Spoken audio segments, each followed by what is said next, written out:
up the entire other squads. And survival state starts off. We end up seeing an Indian Booyah to start things off. SA will then follow up. Tag follow up. Back to back. A lot of cascading things happening. And Neptune, you mentioned, out of the 10 games we had, 5 ended up going to India.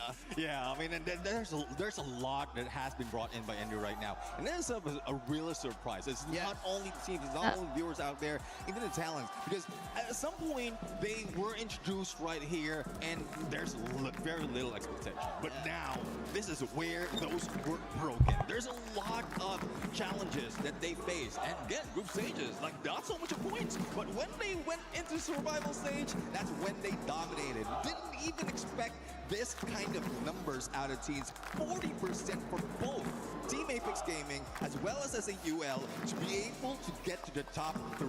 And like judging from the teams that were part of survival stage, that was not easy. Yeah, it definitely wasn't easy. And I think most importantly, I don't know what it is, the mentality, right? Coming into day number 2. I remember AJ was saying, hey, even if you get one Indian team up there, it's already really good. Well, lo and behold, we have 2 onto the big stage. And most importantly, the consistency that came in during the survival stage, during the elimination day as well, was shocking. It was night and day. I'm not too sure what happened the night before. I'm not too sure what they talked about. I'm not too sure what the coaches were happening. And this is where, this is where I think everyone's getting very, very cautious, because no team should be looked down upon. No team should be underestimated. And in this situation today, everything is up in the air. Yeah, everything is going to be earned. That's the status of our grand stage now.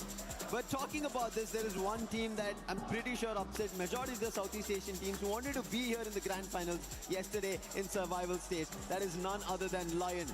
They roared yesterday. Their name completely glittering and golden rays of sun. Yes.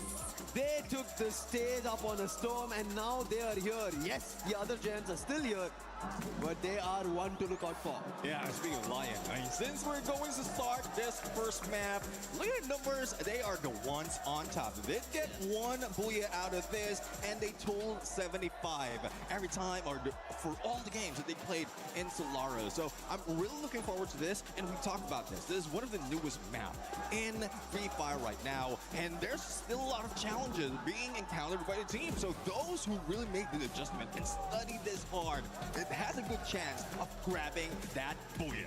Yeah, I think if anything's up in the air right now, we talked a little bit about what it means today as you go into the game, right? Because again, the drop spots are going to be swapping. We didn't have the teams that made all the way to grand finals yesterday as well. So yesterday was a battle of just trying to survive. Today is a battle of going up against the giants. After all, those names that made it all the way here today had one day rest, had some time to dissect the rotations, the drops, the strats, and everything else in between. But my question is, can they, I would say, overcome the high and momentum that some of these teams had coming in from yesterday itself from survival stage? Right now, having the high is going to be Fluxo. We've been seeing from the very beginning. Oh, yeah. They've been highly in terms of their roaring noise that we've been looking forward to cheering for Fluxo W7M. But right as now, Solara has started off Team Apex Gaming and Lion. They fight it out at Eco Drain. This is what we're talking about. Lion would be the greatest threat out of India right now, because Team Apex Gaming is facing them in Eco Drain. And, well, it's a good thing that KD God does have elevation, does have information. But the only question, though, is who is going to push? Because Joker might have a good chance right now, but not a great weapon to use in those battles. Here they come right now. Joker waiting in the wings. He's been good with these fights and managing to steal away one more, saving his teammate as well in that process. Still healthy as a 4. The shots are good. And the Lions are going completely nuclear right now. 2 in the bag. We spoke about them roaring, and they are not stopping. Wolverine in trouble right now. Games King surrounding him, trying to take a trip down the pipe, but it's not going to work out.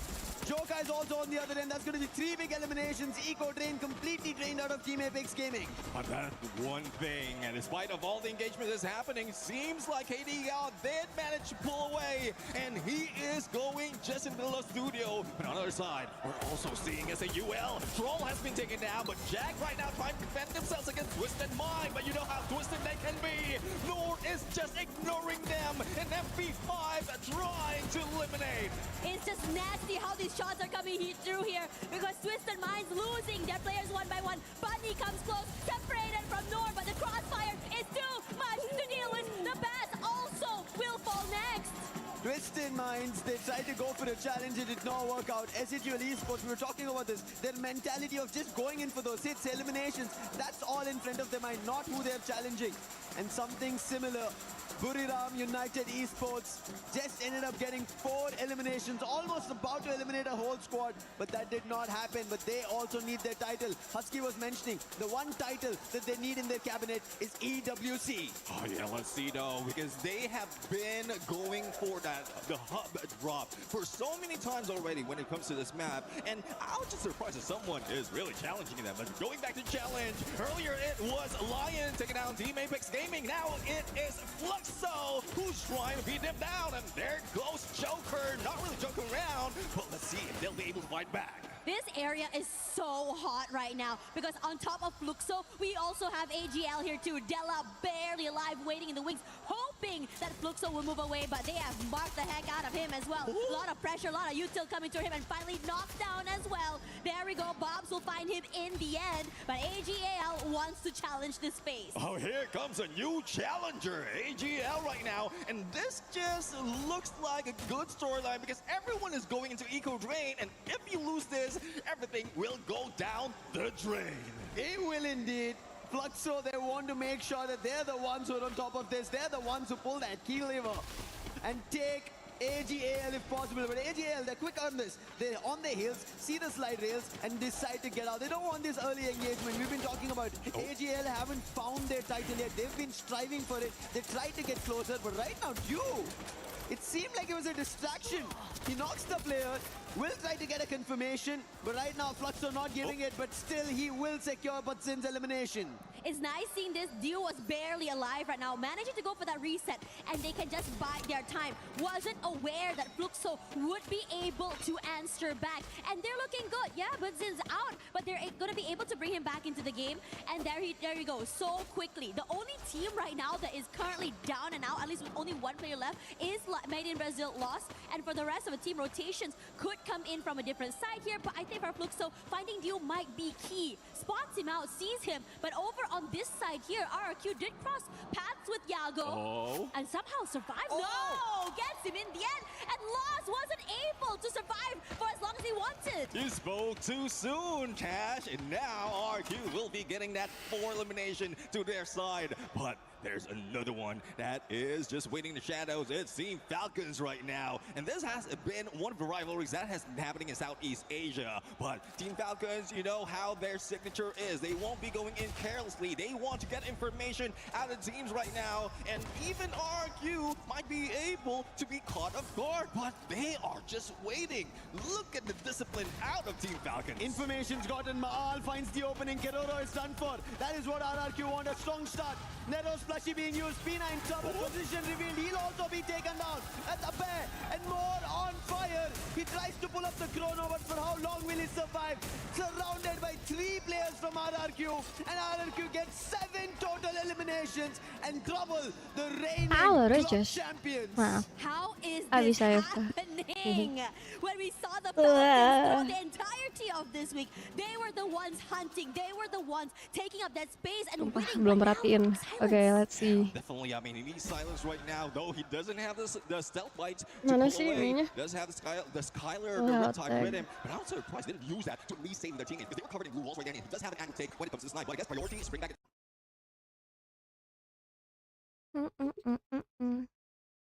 teammates. Once one goes down, you always go for the vending machine. The starting always for Falcons has been similar like this. The story, unfortunate for them. But right now, a change in Lion's favor right now. Twisted Minds, we saw them suffering a little bit because of Buriram United. But now they change and turn the tides. Twisted Minds, this is a team that everybody did not have much expectations on, but they were the ones who made it at the top in Group B. And now, Diamond, the last man, will have to make a quick run, try to go in for a revive. But when we talk about the revive, look at the circle. It's made a revive of a battle as it's moved completely north. Yeah, this hard shift's got Emang to be 12 doang crazy. ya? Lupa The gue. southern side there, the shift, I would call it the Great Migration, is about to be insane. It's about to be bloody as well. And speaking of bloody, the Perang Serumput about to happen. Well, let's see, this is a replay from where RRQ did manage to take down a few, or if not a lot, of players out of Lost. Now, as we look back into RRQ, it's Twisted Mind, and they are challenging as well. Pina just got revived, but seems like they are still on no elimination streak. RRQ have lost ducks. They might have gotten the 8th elimination. Rans is in trouble. Ziptide Rhythm. Chrono being pulled down. What a shot on the ACAT. Puts Diamond down instantly. And Twisted Minds thought they might be up on the battle because of number disadvantage. And now RRQ is getting closer. Diamond's confirmation comes through. But the boss, he decides that the revive's important rather than an exchange of a battle. Here we go there. Twisted Minds managing to find a bit more space to work with. Don't want to overstep because RRQ does have a bit more space to work with. They have no clue where the crossfires are coming through here. Sees one shot coming through here. One of his teammates does get picked up by Abe, but they're not done. The knock comes through, and here comes that collapse. Gonna drain down that utility, but nothing really set in stone. Gets one. Twisted Minds getting dropped one by one, but Abe will fall in return. Both teams suffering heavy losses. Wasn't taking into account of the crossfire and the later rotation coming in for Twisted Minds, but Maal answers back. Abe will not be able to be saved here. And Riptide Rhythm was deadly. If it wasn't for the Time Turner, they could have fallen already. Let's see though, because Twisted Mind, despite of all elimination, it's RQ who has the most on the numbers. But who's coming in to join the party? It is Team Lion roaring right now against these two teams. Della has already found the opening. Diamond's down as well now. Joker gets that confirmation instantly, and whatever Twisted Minds did is all put to rest. Both teams are left with one, RRQ and Twisted Mind, and that's when they need to move. Because even before that battle ended, the zone is already moved away from them. There's a lot of travesty that might be happening right now because there's still a lot of teams waiting into the next foe. And speaking of waiting here, Buriram United, as usual, quiet in that early game. But somehow, they've already gotten 5 eliminations here. TAG waiting in the wings. They need to take this fight to be able to get... Sorry, they will take the fight to keep Buriram United away from their compound. Not happening quite yet. And now, Wasana with the sprays on top side. Bit of chip damage, but there's not more than that he can do.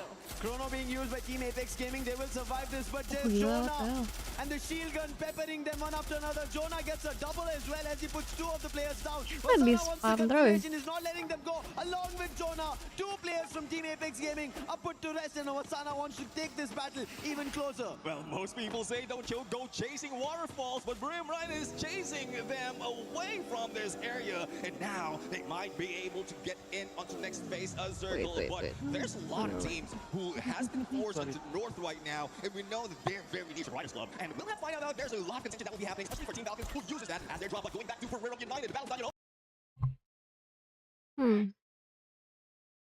over between them and Team Apex Gaming. Wolven being shot at with a quick scope from Jonah. He just got dropped, and now even Sailjan. Jonah is looking unstoppable with his Scar 98K. That is 9 total eliminations, and Jonah has 7 of it. He has taken 7 of the eliminations, and Team Apex Gaming still stuck in the same compound. What does KD God and Shoto do to make it through from here? At this point, just wait. What can you do? You don't want to take this fight. You want to be able to survive and go for that reset here. But as for Buriram United, are they going to go hunting is the question. Might be. Decides to just move away from the area just for a little bit more time. Could cross paths to the players for Twisted Minds on the top side. Well, see now in Buriram United, same strategy that they have been doing for the longest time. Don't go into the next phase of Circle just yet. Just wait into the edge until it collapses. But there's still a lot of problems that we need to face later on. And from what we're seeing for Team Falcons, they're holding their ground quite well. Despite of not getting elimination, they still have that high ground in Riders Club.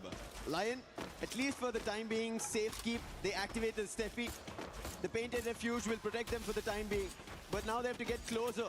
Falcon shots, they're not connected as best as they would have wanted, and the start has also not been great. However, an answer back is something that we spoke about. Tag have somehow found something. But Lion, their challenge and their entry, and they find a player from Twisted Minds somewhere in the scares. You know what's really crazy looking at Lion right now? They're able to not only take this fight, but even throw bodies as a 4. Evo's in trouble. Ray barely alive right now, taking a lot of damage for Guacos.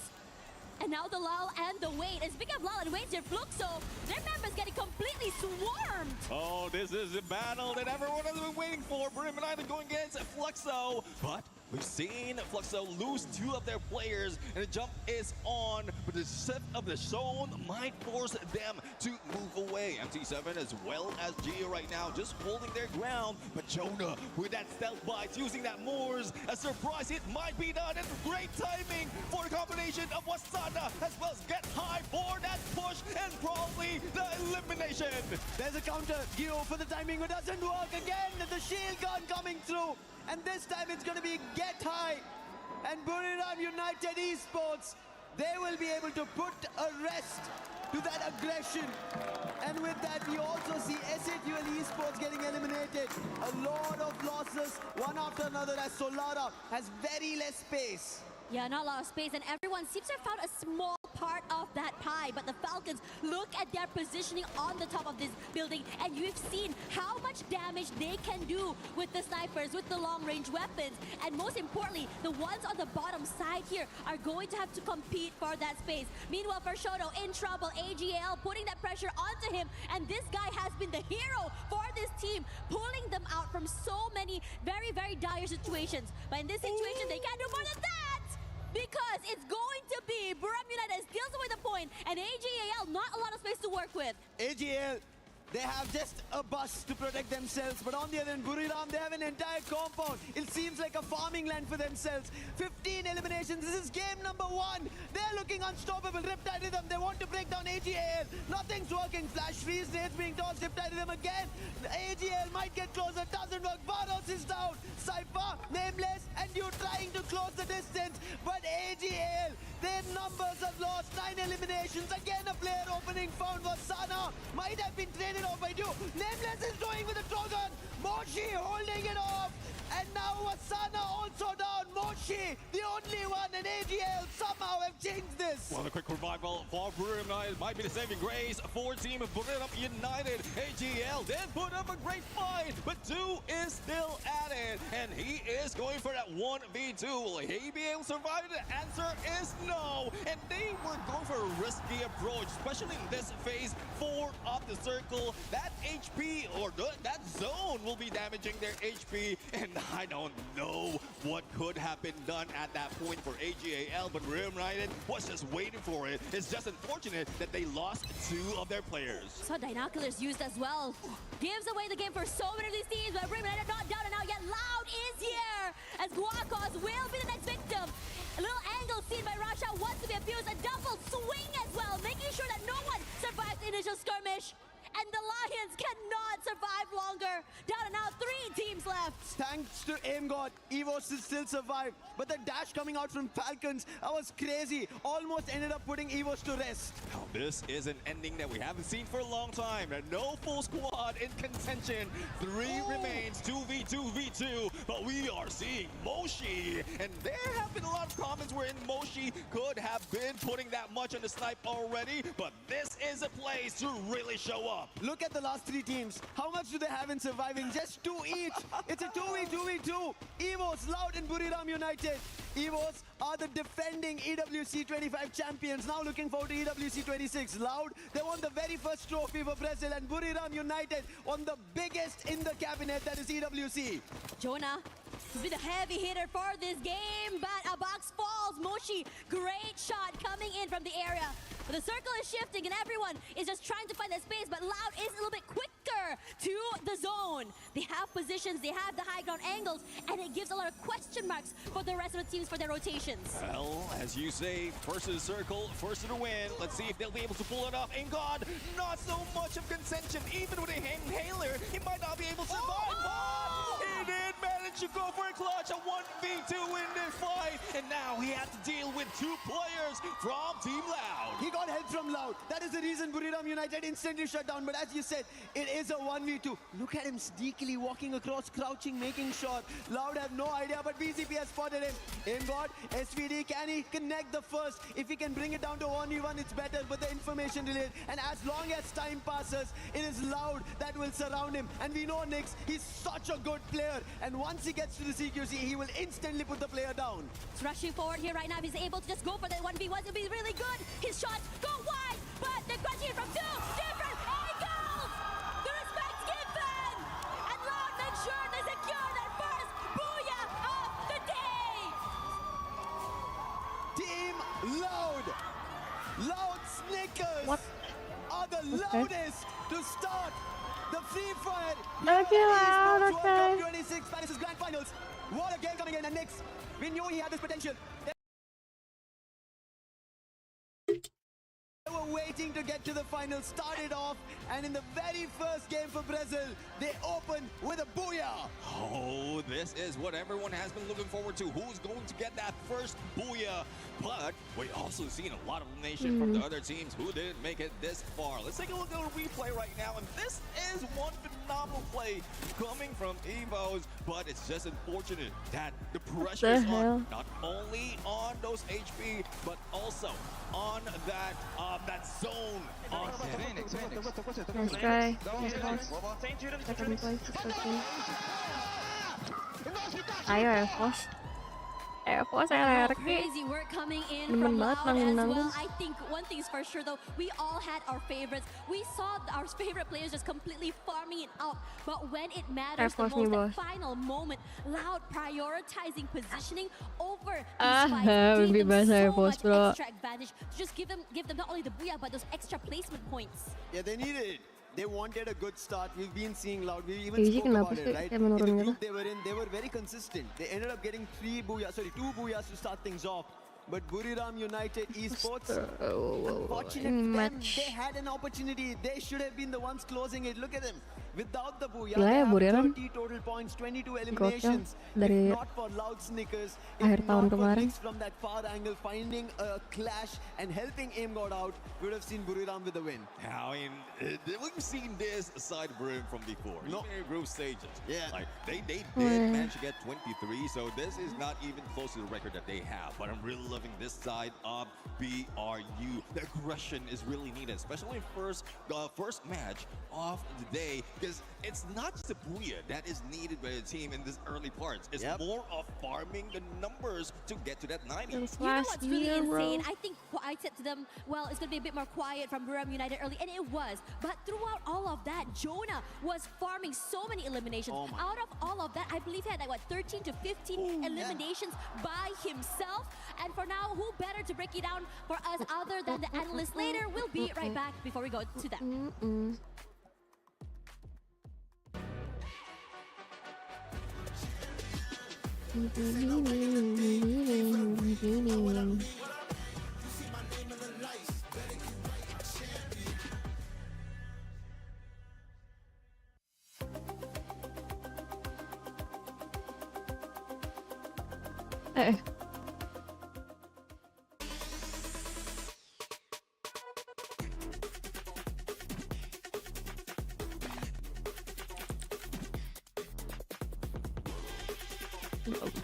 Alright, alright. Alright. Mana sih nggak ada ininya? I forgot they have the map. Mereka ada mapnya.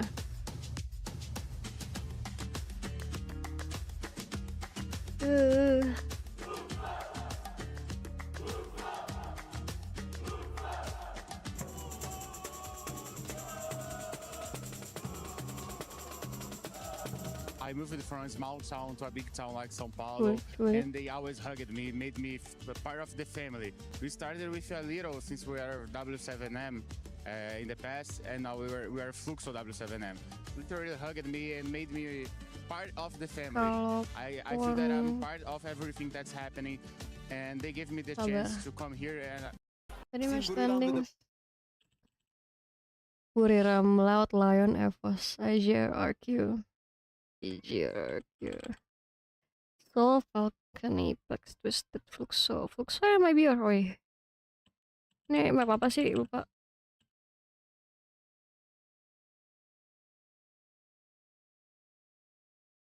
I forgot which map is this way. Whatever. Fluxo no Brew was a professional Alrighty. player from nowhere become the highest, the toppest guys in Brazil, in the world. So everyone knows no Brew in Free Fire. And I think that the most important thing about games is the feeling that make you feel part of and to Salah. give your chance to prove yourself.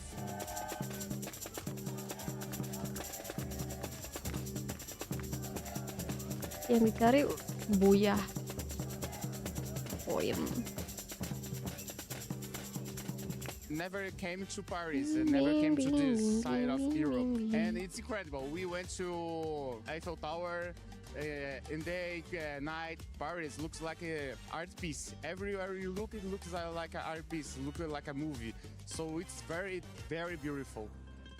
Ada apa sih Well, namanya? let's Smash get Point ya? loud here Smash for Room. Free No? Fire. I'm Lace, Do joined they by have Conchita, Smash and look, Rules? the Brazilian No? teams are arguably some of the best teams that we have in the competition today, and they have a lot to try and earn today, taking on the Champion Southeast Rush. Asia's team. Okay. They really, really want this, and of course, Loud coming out with 33 Champion points Rush. and 22 eliminations. Kajito, what an exceptional start for our Brazilian teams. Yes, of course. But if we're talking about Brazilian teams, isn't it also a surprise to see Lost got sent back really soon to the lobby? And RRQ from Indonesia was the one who got them sent back. I mean, yes, RRQ did drop at Delta Isle and they had to fight their way through Lost. They managed to get out. I mean, I am pretty proud of RRQ today, even though they didn't get that much points. They had to fight against Falcons, which they managed to edge out. They also had a very intense meeting with Twisted, who almost got them twisted. But all in all, EVOS Divine was also very phenomenal. I mean, that was crazy. The last fight with Aim God as the last man standing, I am just so excited. I mean, and of course we want to see all these teams do incredibly well, but it looks like Loud is leading the pack at the moment. But of course, we're going to get the game started sooner than later. And let's throw it over to Tash, Lucifer. Let's go. And also Neptune. It's okay, I haven't forgotten you. Now, you know, we are hearing right now that Loud is currently the team that is leading the pack, at least in terms of Booyah. But points-wise, though, it's still in favor of Buriram United. After all, it is the first map, but showcasing our skills on the second map when everyone's in momentum is going to change. Yeah, well, definitely it needs to change right now because from what we're seeing, they're already 1/3 of what is needed right now to be able to activate that match point. But judging from where everyone is dropping for the flight path that we have, and you know for a fact that this is my favorite map. The skewed flight path, or somewhat skewed flight path that we've seen, might have forced the team to go in for those hot drops. But look at that, Team Fluxo and Team Apex Gaming. I think they're going to start it hot on that gold course. Sahil Jad is the closest, and there it is. Bullets being rattled. Mini Uzi, but also a Scar on hand. Dash from Butsin. But Sahil dodges that. Glue wall being used, but I don't think he has enough resources for the very start. And Butsin is quick on it. Gets the very first elimination of our match 2. I really like that you mentioned this match point. Everybody needs to understand. It's no more about getting to the top of the charts. It's about reaching 90 points. And that's what EVOS want to do, but will be failed because of Cypher.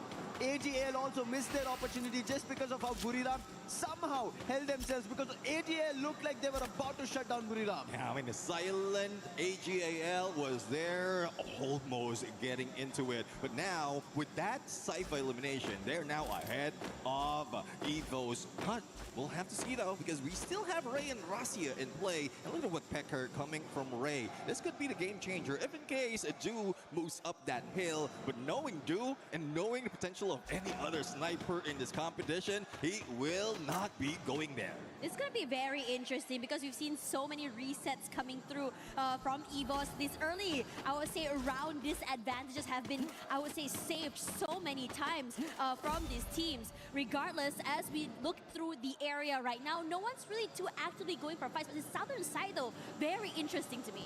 While we were discussing about how the southern side would be, where teams will be fighting out. Buriram again find one more on Evos. It seems like Buriram is looking unstoppable. They do not want to stop, but so does even Tag. Sahil Jat might have been lost, but now an opportunity for Shoto. Maal spotted, but damage is the only thing that was done. No knock, and good for Shoto is the entire RRQ is still not here, so Tag is rallying towards this fight. And from what I'm seeing, we have 3 teams on the southern island of Purgatory, and Fire Brigade might need those fire trucks later on because RRQ then managed to start it off, but a lightning zone just to make sure that they have a little bit of advantage when they try to go in for a rush on Central, and they are targeting Team Apex Gaming, but Team Apex Gaming knows what they need to be done. Lightning zone is here. Just hide out on those rooftops. And most importantly as well, we also seeing the rotations coming in from the Falcons. And meanwhile, over on this side, Lost currently wanting to catch up in the points that they had missed out earlier. Now Rahone on one side here, tagged onto Evo's players, but Abax from downtown managing to steal the point away. But they're not done quite yet. Being so aware of the positioning where Yago is and the rest, AGL also close by. Very difficult for MRBI Lost. They were not only fighting with one team, but AGL, look at Cypher. This might be a distraction because his teammates are close by. But defending a 1v1 is going to be difficult with Yago lost. MRBI lost. They already went out with 0 points in the previous game, and now if they do it, it's going to be even more tougher. You might be right with the Cypher being the bait, and there goes the push! The first time ever in EWC, we see that knock up with a vehicle, and they only have 1 left out of MIBR lost, but nothing is lost right now. A full revive has happened. Yeah. And now they go again, this time against Evos. AimGod takes a bit of damage here. Barros bought a bit of time. And throughout all that, ABAX has already been stolen away into the lobby. AimGod tries to go for the reset. Valiant dashes away to safety for the time being. Evos stuck, rushes forward. HP so very low by AimGod. But now for Ray, gonna be swarmed by all the members of AGAL, not able to survive. This is why your skills are important. Electrotherapy protecting them for far so long. That is the reason Evos couldn't fight back. They had only 2 members and them getting taken down. Thankfully, that's not a full elimination, but there was an elimination that happened. That is Team Apex Gaming and Falcons. Seems like game number 2 is their comeback. LSEDO, they can come back right now. They are just going in the edge of a circle, still hanging on that south side, and they thought they might be able to find someone on Central, but they were a little bit too late to party right now. But from what we're seeing, they are gathering all the loot that they have, and they're just going for the basic gameplay. Silent in the beginning, and then deadly towards mid to end. But the only question though is how they're going to find their way into the next phase of circle. We still have a few moments before it closes in and the second phase shows up, but the battle between AGAL and Evos is not yet done. Evos, what is happening? ABAX will be able to revive, but look at AGL Cypher. Right to the face with the M590 Valiant Dash. And now another conversion, 9 elimination. AGL, what they missed out because of Buriram in the previous game, they want to make it happen. 30 points what Buriram pulled off. AGL want to do it. This is what we've been talking. Buriram have earned titles. They are our World Series global champions of 25. Now they want an EWC championship in their name. Falcons, they want to get back to their winning ways that they had in 24. They want another EWC title for themselves and 6 total eliminations. In this situation as well, the lull, the silence is here, but the middle side of the map is very interesting as Fluxo does manage to hunt down the members of RRQ somewhere there. We see Troll also falling, Evos as well suffering heavy damage.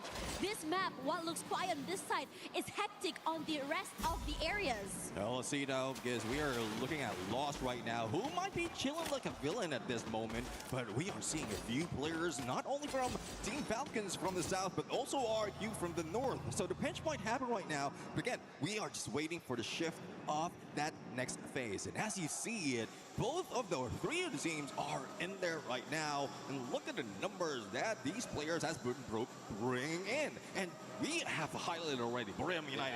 Yeah. The number that they can put in the fight, that only shows why Jonah and Moshi is the best players so far in this lobby. But you see in the mix of it, there's Dew. That was the reason how AGL almost looked like they would survive. Did not still, but now this is game 2. Purgatory, a lot could change, and that's what Falcons also want to. MIB are lost. They want to change their fate from getting out of 0 points to at least something, but it so far doesn't seem to be the case. Even SAQL, they want their points, but Maal 77 says that is going to be an elimination, and right at the riverbank will sweep away SAQL's chances once again. Well, Mal, the deadly sniper from Indonesia. Now, right now, going solo. Rest of the squad still not found in this map, but I know there is a plan. They are the mastermind into the stealth mode with that. The stealth bites using that more skill. They might be heading in to where this engagement is happening between Loud and MIB are lost. General taking a lot of damage right now. Bare Life managing to just survive. The pressure coming in from Loud, this high ground, gives them so much value. But Joker, on the other side, they're managing to pick off here, but Loud hasn't been moved quite yet. The lightning zone does come through. General falls, and now Keroro, the Falcons, decide to join in as well. BZP still hasn't picked up already. Keroro finding a nice angle to work with, goes a bit wide, finally getting that shot onto Nyx, but the Falcons as well are suffering heavy damage. Pina, Keroro fall, and right now, both teams are barely alive. What are they to do here? Because the RRQ gang has decided to join in. Falcons had a second chance. They instantly went for the revive. So there is a lifeline for them. But Loud, they're trapped. Trap was the only savior. He used the M79 to bail it out, but he is certainly surviving at the bottom of the hill. And RRQ now charging in. They will get it on fire. That's an added elimination. But can he hold off? Can Falcons actually make a comeback? They're close by. If he holds off for the time being, then RRQ, they might get surrounded once again. Now that's one thing that we can depend on Fire. He can go for the distraction while the rest of the team is setting up. There goes On Fire, launch pad right now, but it was Limit who was been taken down by a different squad. AGAL has inserted a coin. He is now ready to be the next challenger in this battle. But from this moment, once the second to the third phase is closing in, we expect the teams to slow down, but I guess they are chasing and hungry for those points. You want to be able to keep up. Again, we started this map 1/3 of the way to match point. You don't want to allow a team to run away with that. We talked a little bit about Buram United having a quiet start, and this map in particular has been extra for them as well. However, positioning-wise, they look really good right now, taking their time, and it's just open areas in front of them. They don't really have to fight their way into the zone. Fighting is the only name of the game today. Everybody has to, because of the match point condition that they have to fulfill if they want to become the champions at the end of the day. Fluxo, not the best start that they have also had here in Purgatory. How do they get out of it? They go back towards the vending machine to recover their players first.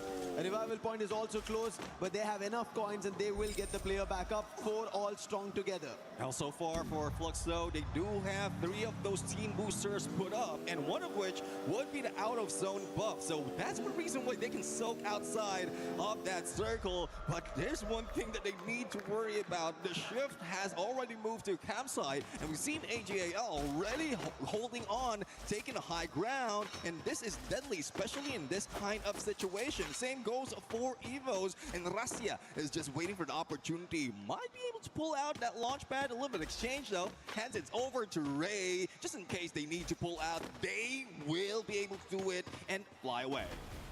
The situation here, the wait is on. I mean, both teams very, very comfortable in their little corners of that map. I'm just waiting for this initiation to happen now. Now, looking at everyone right now, the Lion, plays from Fluxo and Lion, later on the rotation, would be interesting to see, but Abe pressuring the members onto the other side here. No one is truly comfortable, regardless of whether or not they are in the zone. RQ is happy they got this spot. Falcons left it, and the circle still keeps the position of the containers, and they will keep it. AGL, however, they know about this position. Falcons, because they left this position and moved towards the vending machine, they also have an idea. So right now, RRQ have to be wary that their enemies in the closest surroundings, and especially that they're out in the open, anybody could target them. But targeting, when we speak about it, Twisted Minds, they did that in Group B and took the top spot. And now what do they do to get those points? Well, let's see though, because they are very close against Team Falcons, and also Trap from behind, and they get the next phase of the circle, so no one will be moving away from campsite. But for those who are surrounding as well as jumping in across that river, trouble is brewing. Grim United against Fluxo once again, and let's see who's going to win. The lightning zone has been triggered, and no one is moving that much because they don't want to hit by that bolt maker. But from what we've seen from Fluxo, they are just holding their ground, not letting Grim United in. The gatekeep is on. Yeah, the high ground here is good, but Wasana great to take away that space, and they are going to collapse. Great work from Fluxo to take away that space to keep the rest of Buram United at bay. MT7 just now almost getting knocked down here, but I'm loving the fact that they're so patient in keeping them away. Now, Buram United forced to reposition, but meanwhile for Lost, gonna take this fight head on against AGAL. It might be a loss. So far, still no eliminations, but they're close to AGAL, who have the highest in the lobby, 11 in total. Can there be more for AGL, or is it going to be vice versa? It might be a loss. Open up with their very first. Damage being done. Valiant dash being used. Rigby with the Bison finds Barros. That is the opening, and they're all stuck inside the army. This is going to be difficult. Cypher also caught out. Surrounding with the glue walls. General jumping across the board, and Rigby finds another that's nameless. And then the last to answer with that AGL will be put to rest, and MIB are lost. Turn the tides. Oh, stuck in one trailer when they thought they will be able to go for a pickup, and with one glue wall, they do have the windows open. But speaking of windows open, window is opening for Team Falcons, especially with limit on those knives. And same goes with Twisted Mind. And who is the target? The one and only Wasana, who is just going solo right now. And that's 1 out of 2 remaining players. Make that one or none about one remaining players out of Buram United. Yeah, cannot really move, but Moshi is still around. The question is whether or not he's going to be able to survive all the way till the end. As for Twisted Minds, they have all the idea in the world now to take out Trap, to be able to take away space from the Falcons. Now, it's going to be difficult. You don't know where exactly everyone's going to be. The lack of information keeps the players at bay. And while all of that's happening, Joker had already been knocked down there by Made in Brazil loss. It might be a loss. They needed this opening, they needed this start, and now they're getting eliminations. But the next best team after AGL going out is going to be Twisted Minds with 10 eliminations. But RRQ, they instantly get put down. What was this by Fluxo? Butson, MT7, all of them together put RRQ out. And now Twisted Minds, they have another challenge with Falcons throwing the melters. 6 teams remaining, 4 full squad in this fight. Twisted Minds still holding on, gatekeeping. Team Falcons not to get in, but on the other side, Moshi, the final player from BRU, will be taken down. Now the battle is not yet over. It is MIBR against Fluxo right now, but from what we see, Butson is just that aggressive F590 hand, and the rest of the squad is just waiting. They split up on a 2-2. Fluxo, they need this chance. MIB a loss on the other end. Rigby, the man who was finding the openings, he's been taken down. Giyu is the one, but Glue Wall will protect. They will be able to bring the player back up, but there is MT7. He puts the player general down, and Fluxo are turning this against their own counterparts from the region. Confirmation on Rigby. Rawan and Yago, the last survivors. Bobs is down. This is an opportunity. But Zen with a dash, instantly trying to put one player down. But he will get knocked with the Max 7. Coming down to a 1v1, and it's MT7. He finds and ends MIB a loss. And now the collapse happens. They have to shift forward here. Twisted Minds coming through. Loud will be annihilated. And somehow throughout it all, Twisted Minds' patience will be rewarded with a booyah. Patience truly is a virtue. Though they didn't really rush in against opponents right there, they know the timing that they have to take. Even got a few eliminations from afar. As I always say, aggression from a distance. And this is where they can get all those points. The only question though is it enough? Yeah, is it enough? I think that's the question everybody's asking themselves. How many points did we acquire? Where did we end up? Especially because in that last fight, right, except for Twisted Minds who know they got the booyah and they have 12 points, everybody else is wondering, is our elimination as well as placement points enough for us to get back towards the top 5? Because I think at the end of game 2, that's what they have to think about. And it's a good story as well for Twisted Mind right now, because imagine, ending the previous map or starting this current game, with only 5 points. So Yeah. they need that additional 12 points from Booyah, as well as any elimination that they managed to pull in that game. But I'm really looking forward to some of the shuffle that will be happening on the leaderboard in a bit, because there's a lot of engagement that we've seen from that match. We are starting to see, I would say, the consistent teams really just rise to the top, right? But most importantly right now, I like to say that despite some teams not being able to come play or at least shoot back in map 1, are starting to rise again in this map. Mati, vai mirar. Posso falar? Agora. Pô, bate no X4, no X4. Amassou, caralho. You can see Loud was happy about it because they again ended up coming in the hashtag too, because that is enough points to keep them at the top. However, Twisted Minds from Thailand, this is a team that, while the other Thailand teams who are in the top who have won titles, this is not a team that everybody is eyeing on. Yep. But they managed to get the second booyah. This is why today's grand finals, here we were expecting that anything can happen. You cannot count on one team. If you think Buriram is going to get it, no, right now just Twisted Minds did it. Buriram should have had the first booyah, but Loud got it.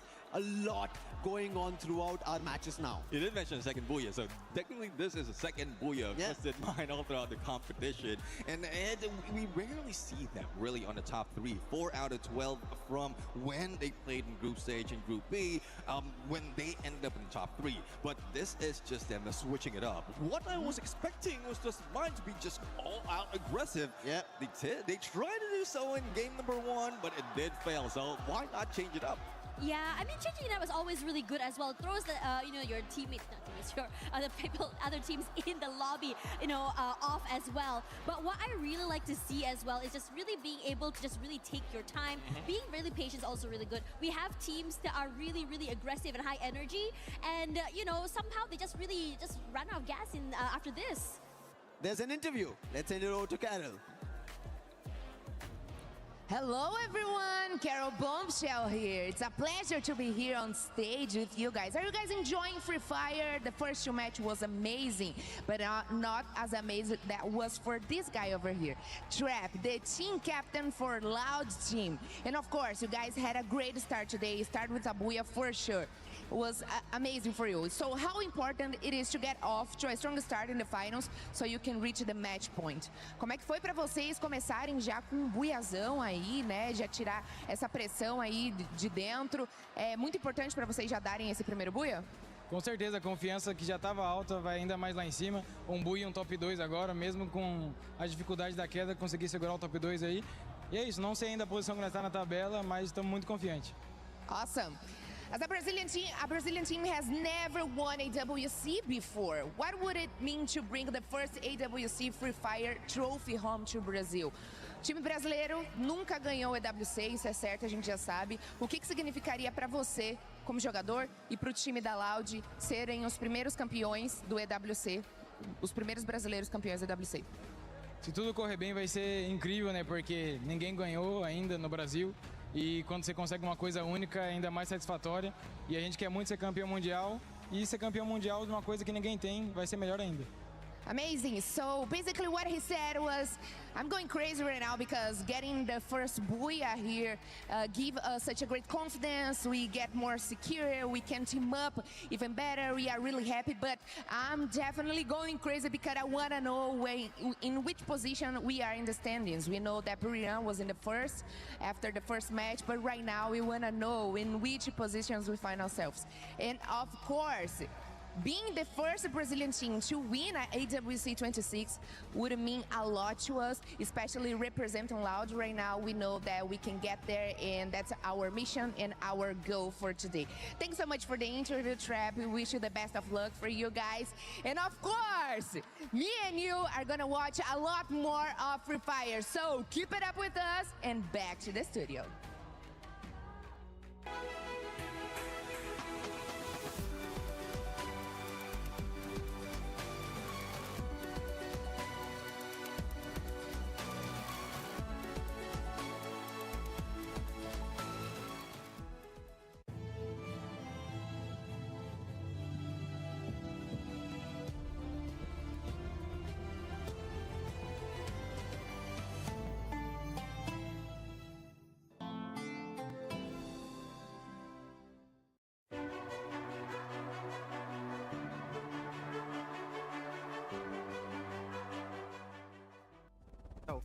रुक जा Jack, रुक जा आने दे।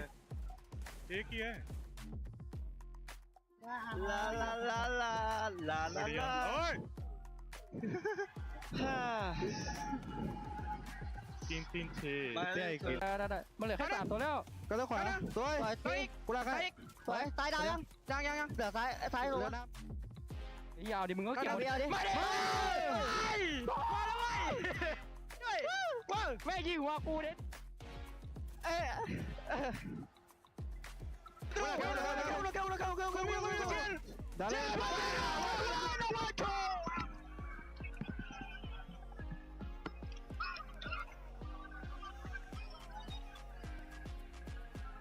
Ooh, look who's here if it's not MT7 and Iago, the two best snipers in Brazil. I mean, of course, we have a lot of best snipers in Brazil, but right now I want to talk with both of you because I know there's a competition going on in Brazil soil, but I want to know all about here at AWC 26.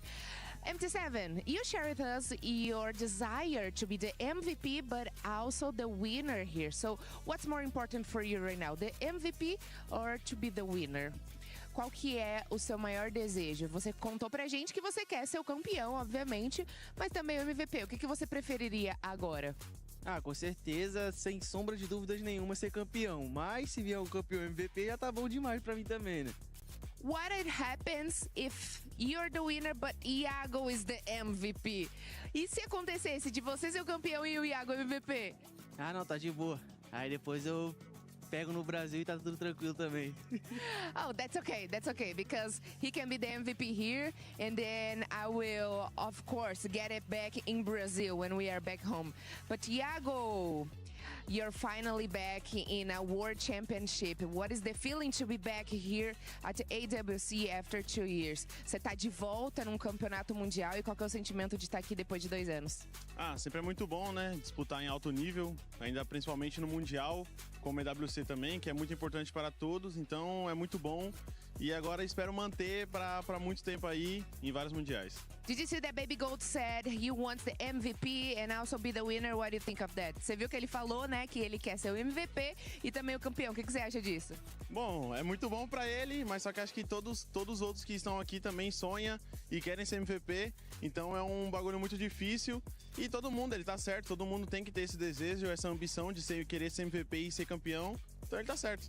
Well, if his desire is the desire of most of players here, he's definitely right because all of us wanted.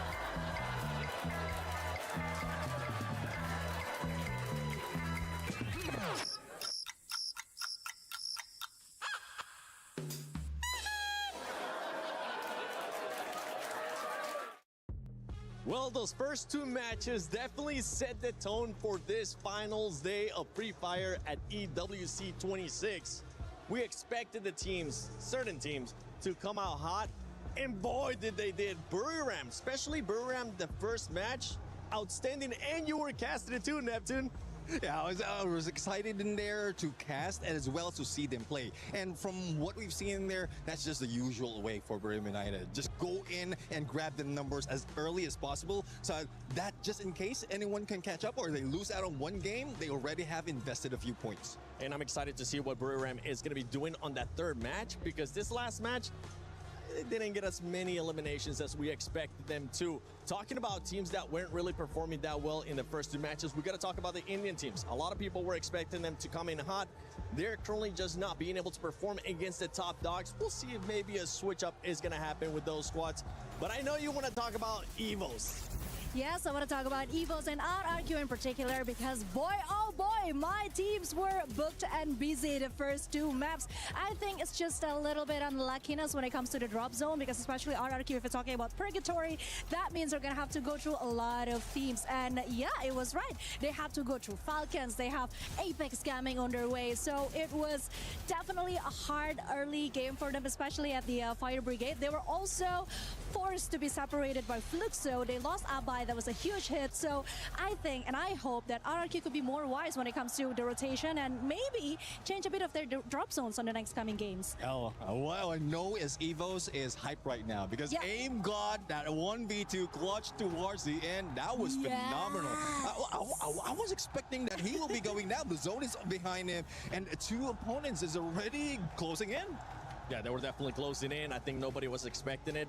Good thing we don't have a behind-the-scenes camera in our green room, because the screams that you would hear, the reactions that you would hear, we might have to end up bleeping a lot of stuff here for the broadcast. Talking about teams being loud, we got to talk about the Brazilian squad loud. And speaking of not, filming anything in the back, because my girl Carol is going crazy, Yes. obviously, for the Brazilian teams. I mean, I was saying these teams have arguably been some of the greatest teams in international tournaments. So getting the win today, it means so much more to them for their region. And honestly, I think it was like all three of them advanced from obviously the group stages. So to have all three Brazilian teams representing, but of course Loud is leading the pack in that one. After that first booyah, I mean, we heard it from the interview from the team captain. They're feeling really good about this, and it looks like they're still incredibly level-headed. But like to come out with I thought it was 33 points from the first match. They're not at the top of the leaderboard. He was kind of saying like, I wonder where we're sitting. I'm itching to see where we're sitting. I mean, knocked down to second place, but still very much in contention to win this thing. Yeah, the Indian teams were not able to continue on with the consistency or the momentum that they were able to get yesterday. One team that was able to carry on some momentum coming into the first two matches was none other than Lion. They started off hot and they're feeling confident too. We saw them willing to take fights early on. Yeah, especially in Solara, Eco Drain, they were just rocking that fight. And anyone who goes into the compound, anyone who goes into Eco Drain, they will expect a roaring lion in there. Because not only does it have a vending machine, just in case one of their players will be knocked out or eliminated, they can easily go for a revive and do it once again. But, that's 4 teams, if I'm not mistaken, 4 teams or 3 teams who introduced themselves against a lion, and Lion stayed alive. I mean, they're carrying that same strength from the survival stage yesterday. So not only did they go through the groups, they were in survival, and we didn't know where they were going to place, but they have that same sort of passion and aggressive play style that we saw from yesterday, bringing it into today's games. And it looks like, I mean, Lion's going to be leading the pack. They're doing incredibly well. A team that wants to stride that lead as well, just make sure they kind of hunt that down and don't let it get too far away, was the team that actually just got a booyah, Twisted Minds. Yes, Twisted Minds were also very amazing. I mean, they went from getting 0 placement point and just 5 elimination points to getting a booyah. That is quite a turnabout. I mean, that last game, 17 elimination points. That was awesome for Twisted Minds. And mind you, this is only the second booyah that they have the whole entire tournament. So I think things are looking up for Twisted Minds. Also, Thailand has got 4 representatives at the EWC 2026 I mean, I threw my cards at the first Twisted Right. Neptune doubted me. I don't know. Right. So I think personally, it's not just Buriram United Esports that we have to keep an eye for. It's also Twisted Minds. They are slowly getting there points by points. Yeah, I do agree. I mean, Twisted Mind, the first time when we saw them, they're all aggression. They got no regard of whatever placement they get. As long as they get elimination, it doesn't matter. This just, probably they tried it in game number 1. And as you called it, they didn't do too well. Only 5 points out of that game. And then a second, let's be a little bit smart. Let's play it safe. And you've seen how well they distanced themselves from all the engagement that happened and did manage to get that big booyah. Yeah, we talked about earlier as well player performances. If we go back to the first match for Buriram, Joanna, 13 eliminations, absolute carry. And then we saw what AIM got, if I'm not mistaken, was able to do in that 1 versus 2. Is there any players coming up in this next 2 matches that we're going to be keeping a close eye on, Conchita?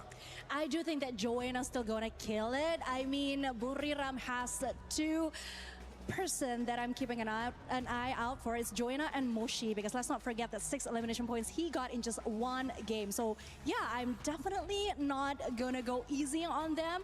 The other team should be gunning for Buriram United Esports right now if they don't want to lose those points. And one personality of Buriram United that we know of is they want to steal away the MVP from each other. So Jonah is already in there, Moshi already show up. So I won't be surprised if the combination of the Russian support, Wasana, and get get high will be grabbing the next one.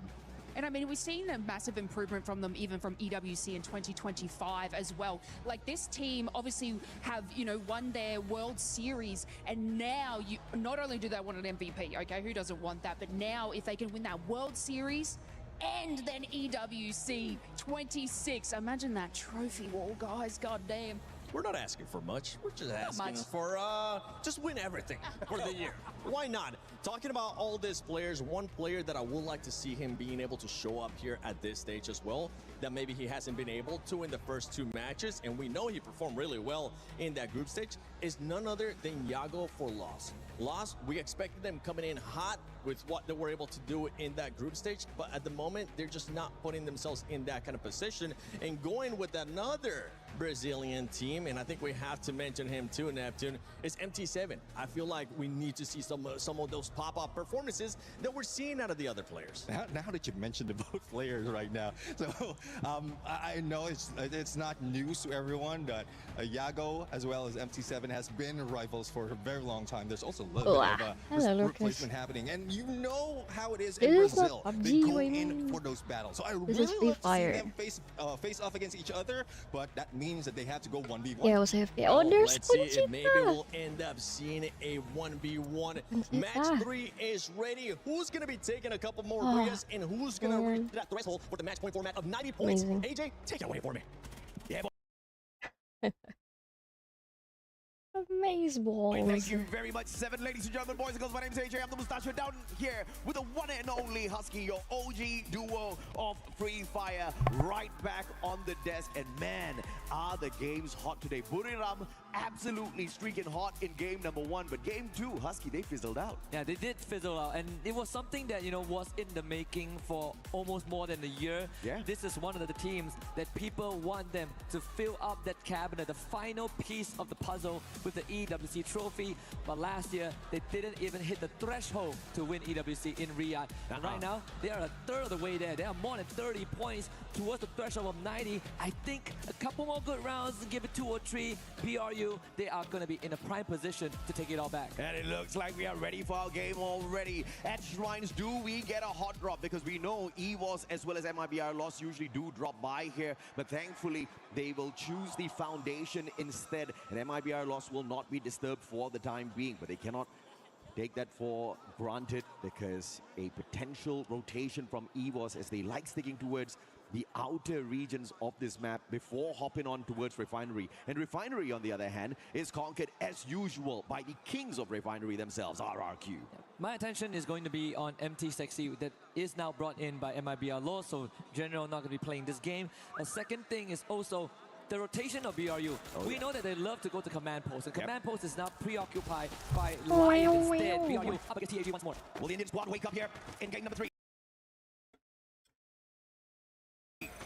At Kalahari, it's usually the Thai teams that have found dominance thus far here at Free Fire. EWC 26. Get high down.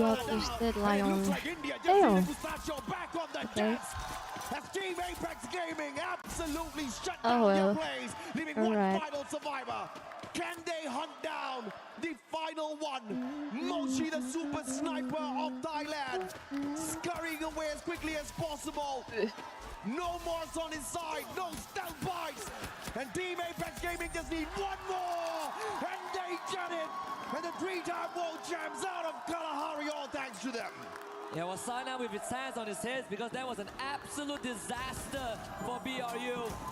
RRQ come to life, they find EVOS at Foundation, but EVOS should be out of this. They have 2 more members left.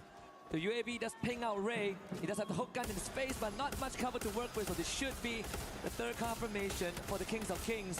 But at least, unlike BRU, EVOS, they have a 2nd win in this game. A little bit of a civil war here between RRQ and EVOS. But the Team Apex Gaming, who were literally at the very bottom of the leaderboard when we started, Can they continue to rise up to the top? They have no idea who they took down. So I don't know if or not it's going to be a huge confidence boost for them. But as long as they can maintain this momentum after winning out that initial gunfight. Loud up against Falcons. On the other hand, Nix with the backstab. And you've got Guakta from the front with a VSK. They got that done absolutely well. And now they're going in for the chase. Karoro's going to be stuck all alone here. Ice Queen's not going to find the tag on him just yet. But Trap cutting down the distance here. Max 7 in hand. Karoro's about to be popped and he puts him down on the ground. Beautiful play so far from the Brazilian squad. Now, no way out of that for Karoro. Trap did say during the interview with Caro that they are feeling really good after the first Booyah.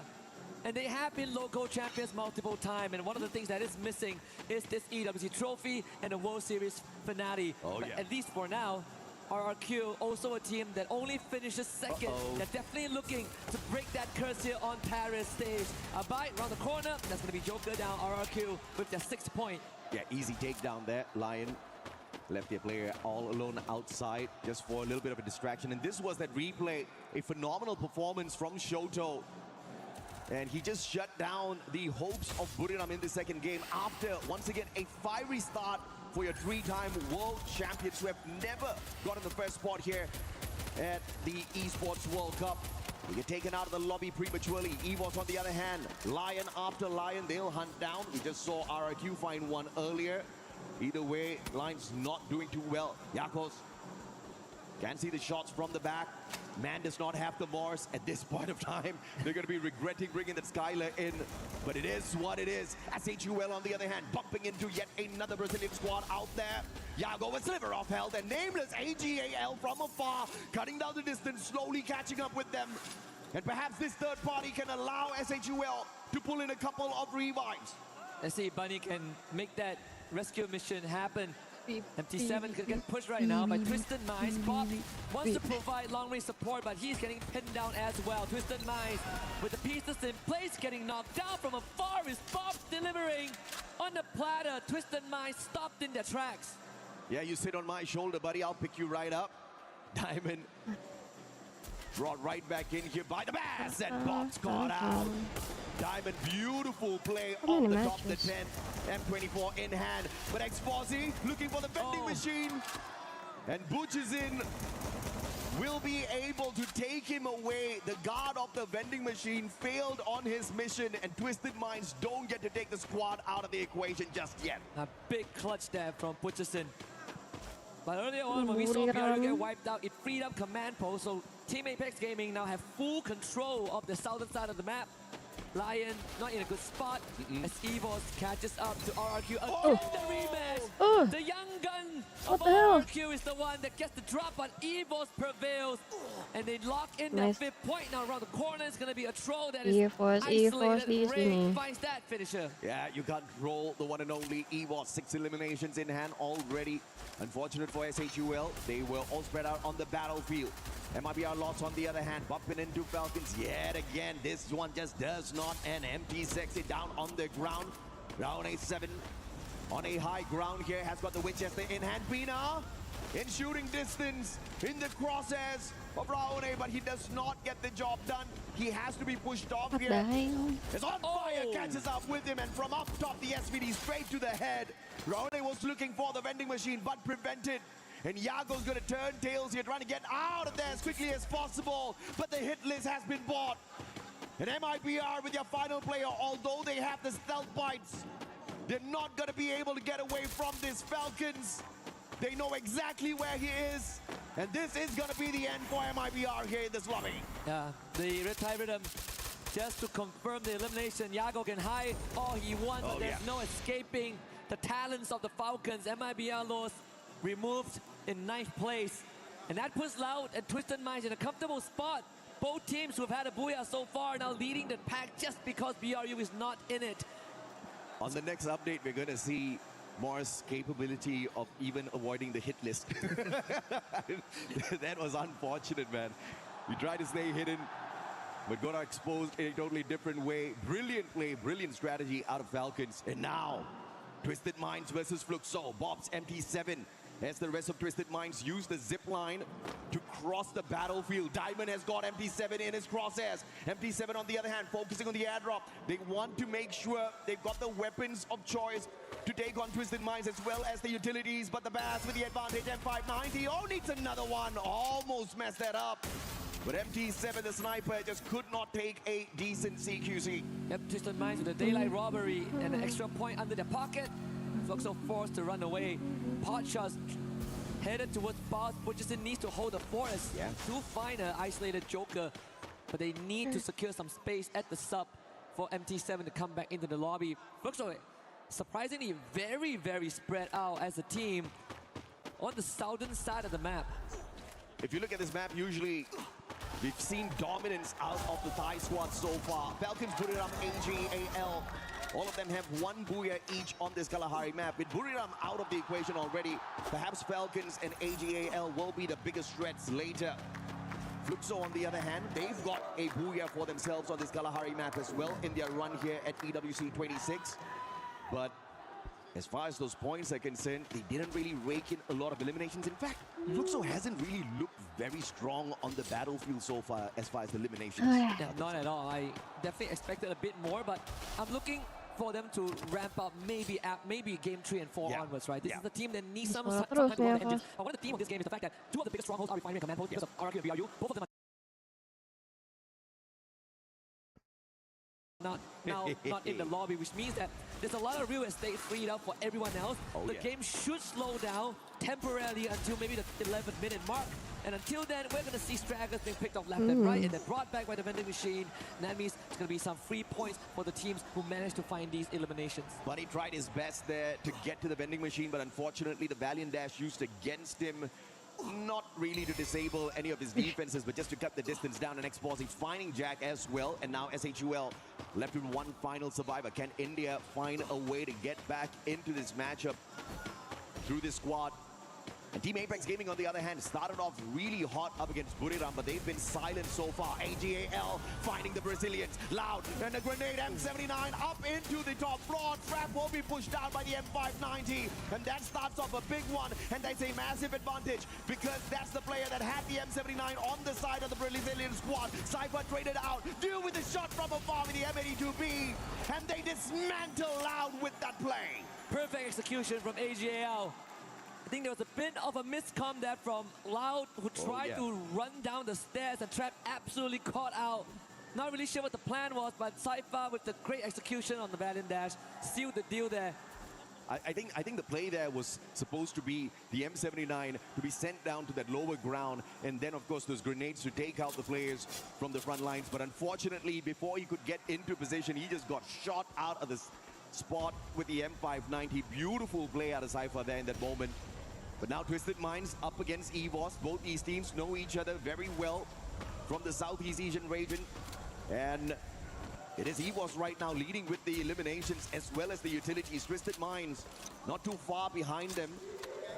But you look at the long reposition, that's probably, I think, Exposi trying to get into spot to see if he can flank around. AGAL watching this battle from afar as well. If Dew finds Aim God, this is going to be deadly.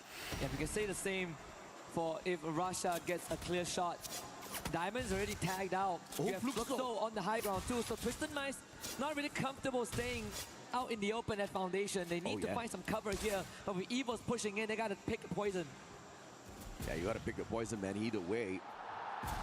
I think there's a fair chance you do not find the antidote for either one of them.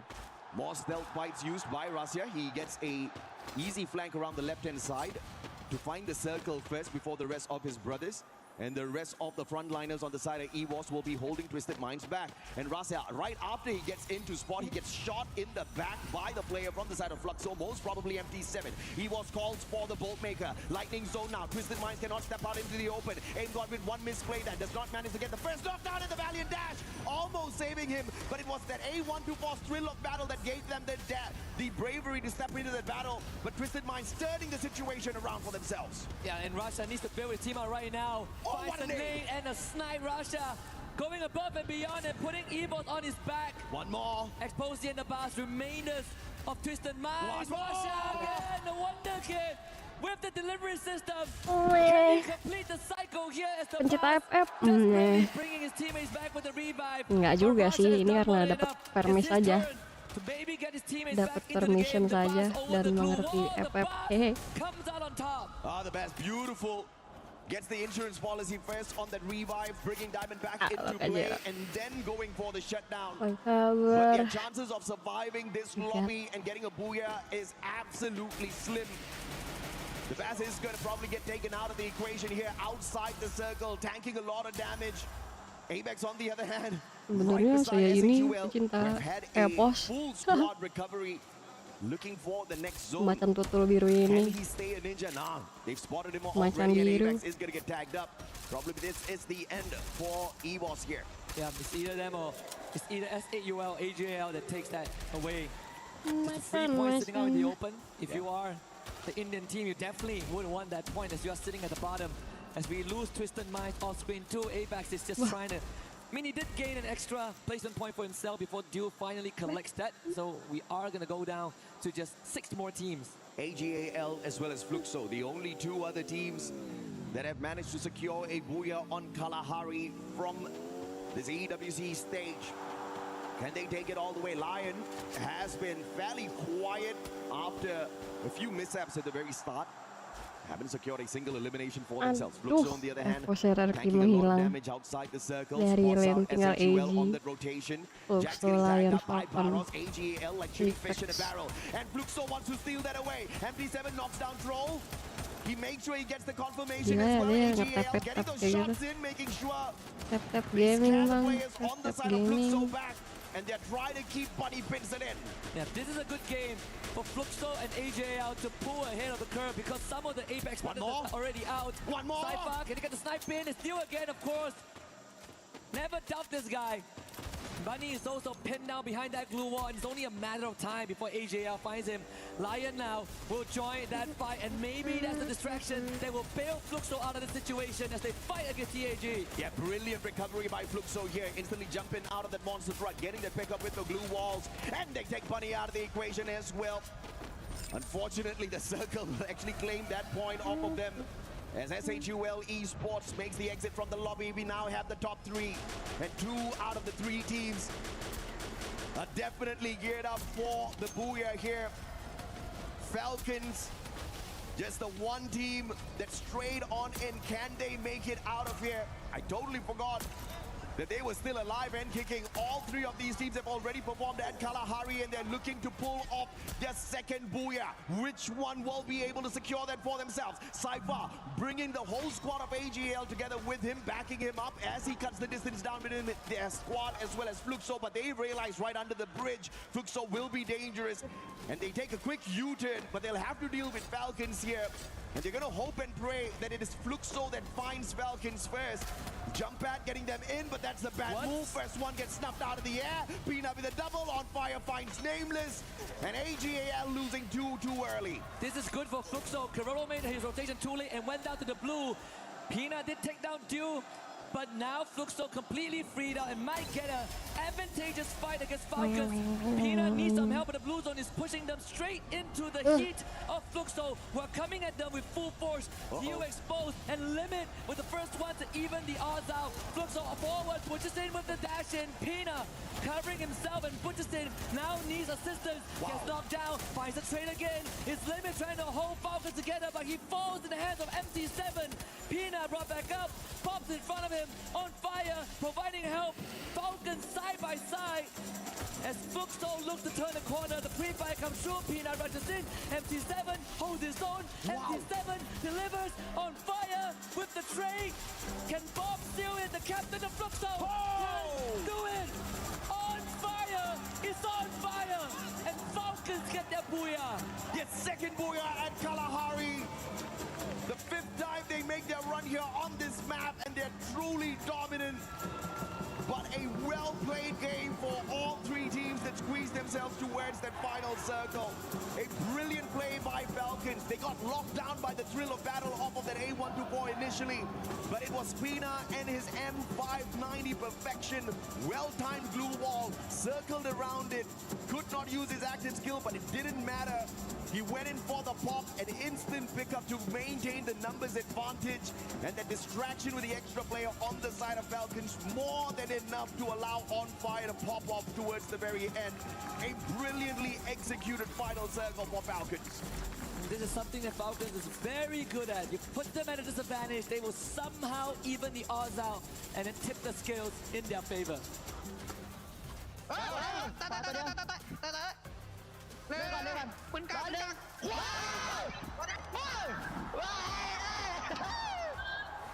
And you see the prioritization of the DOVA there as well, and that's exactly what got them that instant pickup in such a dire situation. Without the focus on DOVA, I think they would have been wiped out already, and that's exactly what makes these passive skills so important at a level like this, Sasuke. Absolutely, and because of that, Falcons get themselves 28 points from Kalahari, but Fluxo and AJL, they're not too far behind, right? 21 for Fluxo, 19 for AJL. These are the teams that actually needed these points the most, with BRU and Loud Snickers out of the equation early on, and now we should start seeing a bit of a separation from the top 6 and the bottom 6, because it's starting to look like it's a top-heavy game.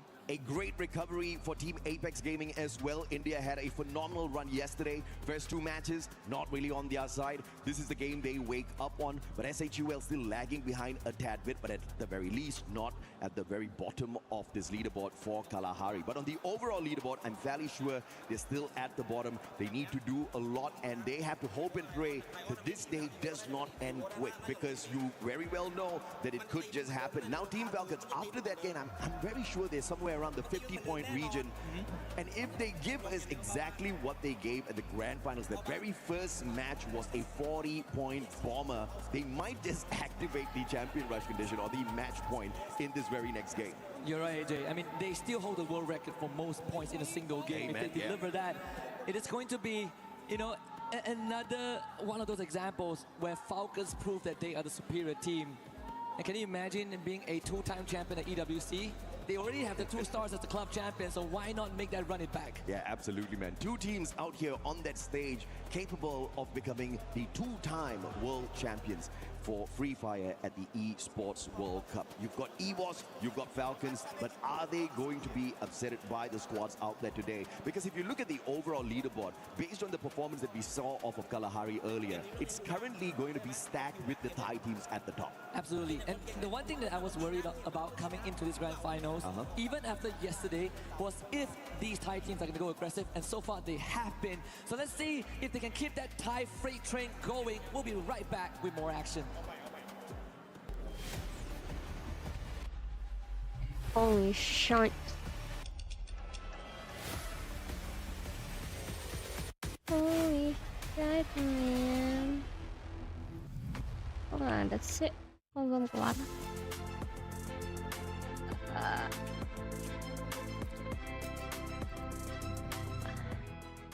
The human body was built to move. Not trapped at a desk in one singular posture for 12 hours a day. It's time your chair evolved. This is Secret Lab Titan Evo. Kok nggak di-update, Bang? Ergonomically engineered. Ditunggu-tungguin update-annya. Inilah saya jadi editornya gimana, Bang? Every move. Nggak ada yang mau. What a game, and welcome back to our station. On this one, right next to me is Lucifer. Wow, okay, so before we start everything, I must talk about India teams. Alright, so I think that stepping into the finals, they are a little bit struggling, but look at DAG at the first beginning of the game 3. Clear all Woodruff United Esports? What are you going to say about that, Lucifer? So what are you wearing, Ganso? They get an idea about the stage itself, because grand finals, come on, it's not that easy.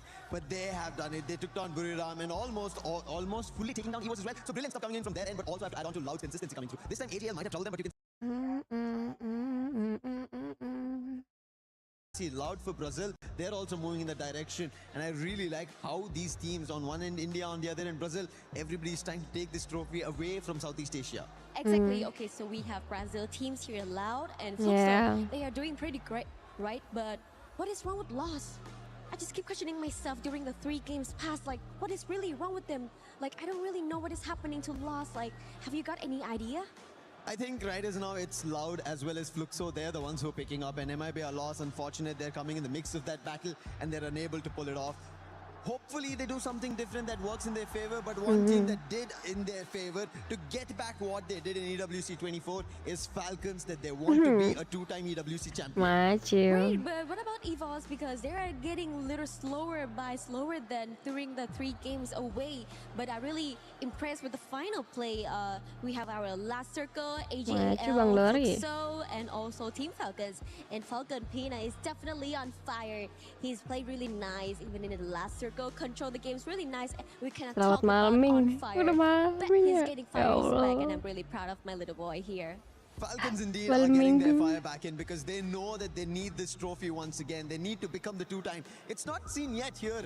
And if they do it at Esports World Cup 2026 Paris, they will be elated. They will have Wikipedia, hire me sini. standing right next to the game Icon lah dude. 3 keys Wikipedia that they could tinggi. maybe crush and take it home. But again, the reason I say maybe is I know this is FF, I know Falcons getting FF. their very first booyah, the second in the overall tournament. So there's a lot that they have to do yet. Yes, and I'm looking forward more to see our teams because this is unlimited games, right? Reach more to 90 Unlimited points. sampai Okay, so 90. let's back to our studio, shall we?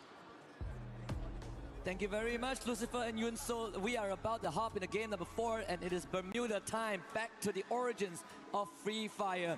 And you're right, so far some of these front runners from Thailand and Brazil have been hitting it hard. MIB are lost, nowhere to be found, but hopefully they are going to start showing up because we don't want to end by game 5 or 6, AJ. We want to double that. We want to go game 12 to make use of the unlimited games available in this grand finals. So let's see if some of the bottom dwellers can deliver us a surprise on Bermuda. I've got my eyes on ngomong apa? We won a game 12. Tadi geplak. From India. Like I said, Kalau India tuh lebih banyak benar. On the desk so that India can get a little bit more excited.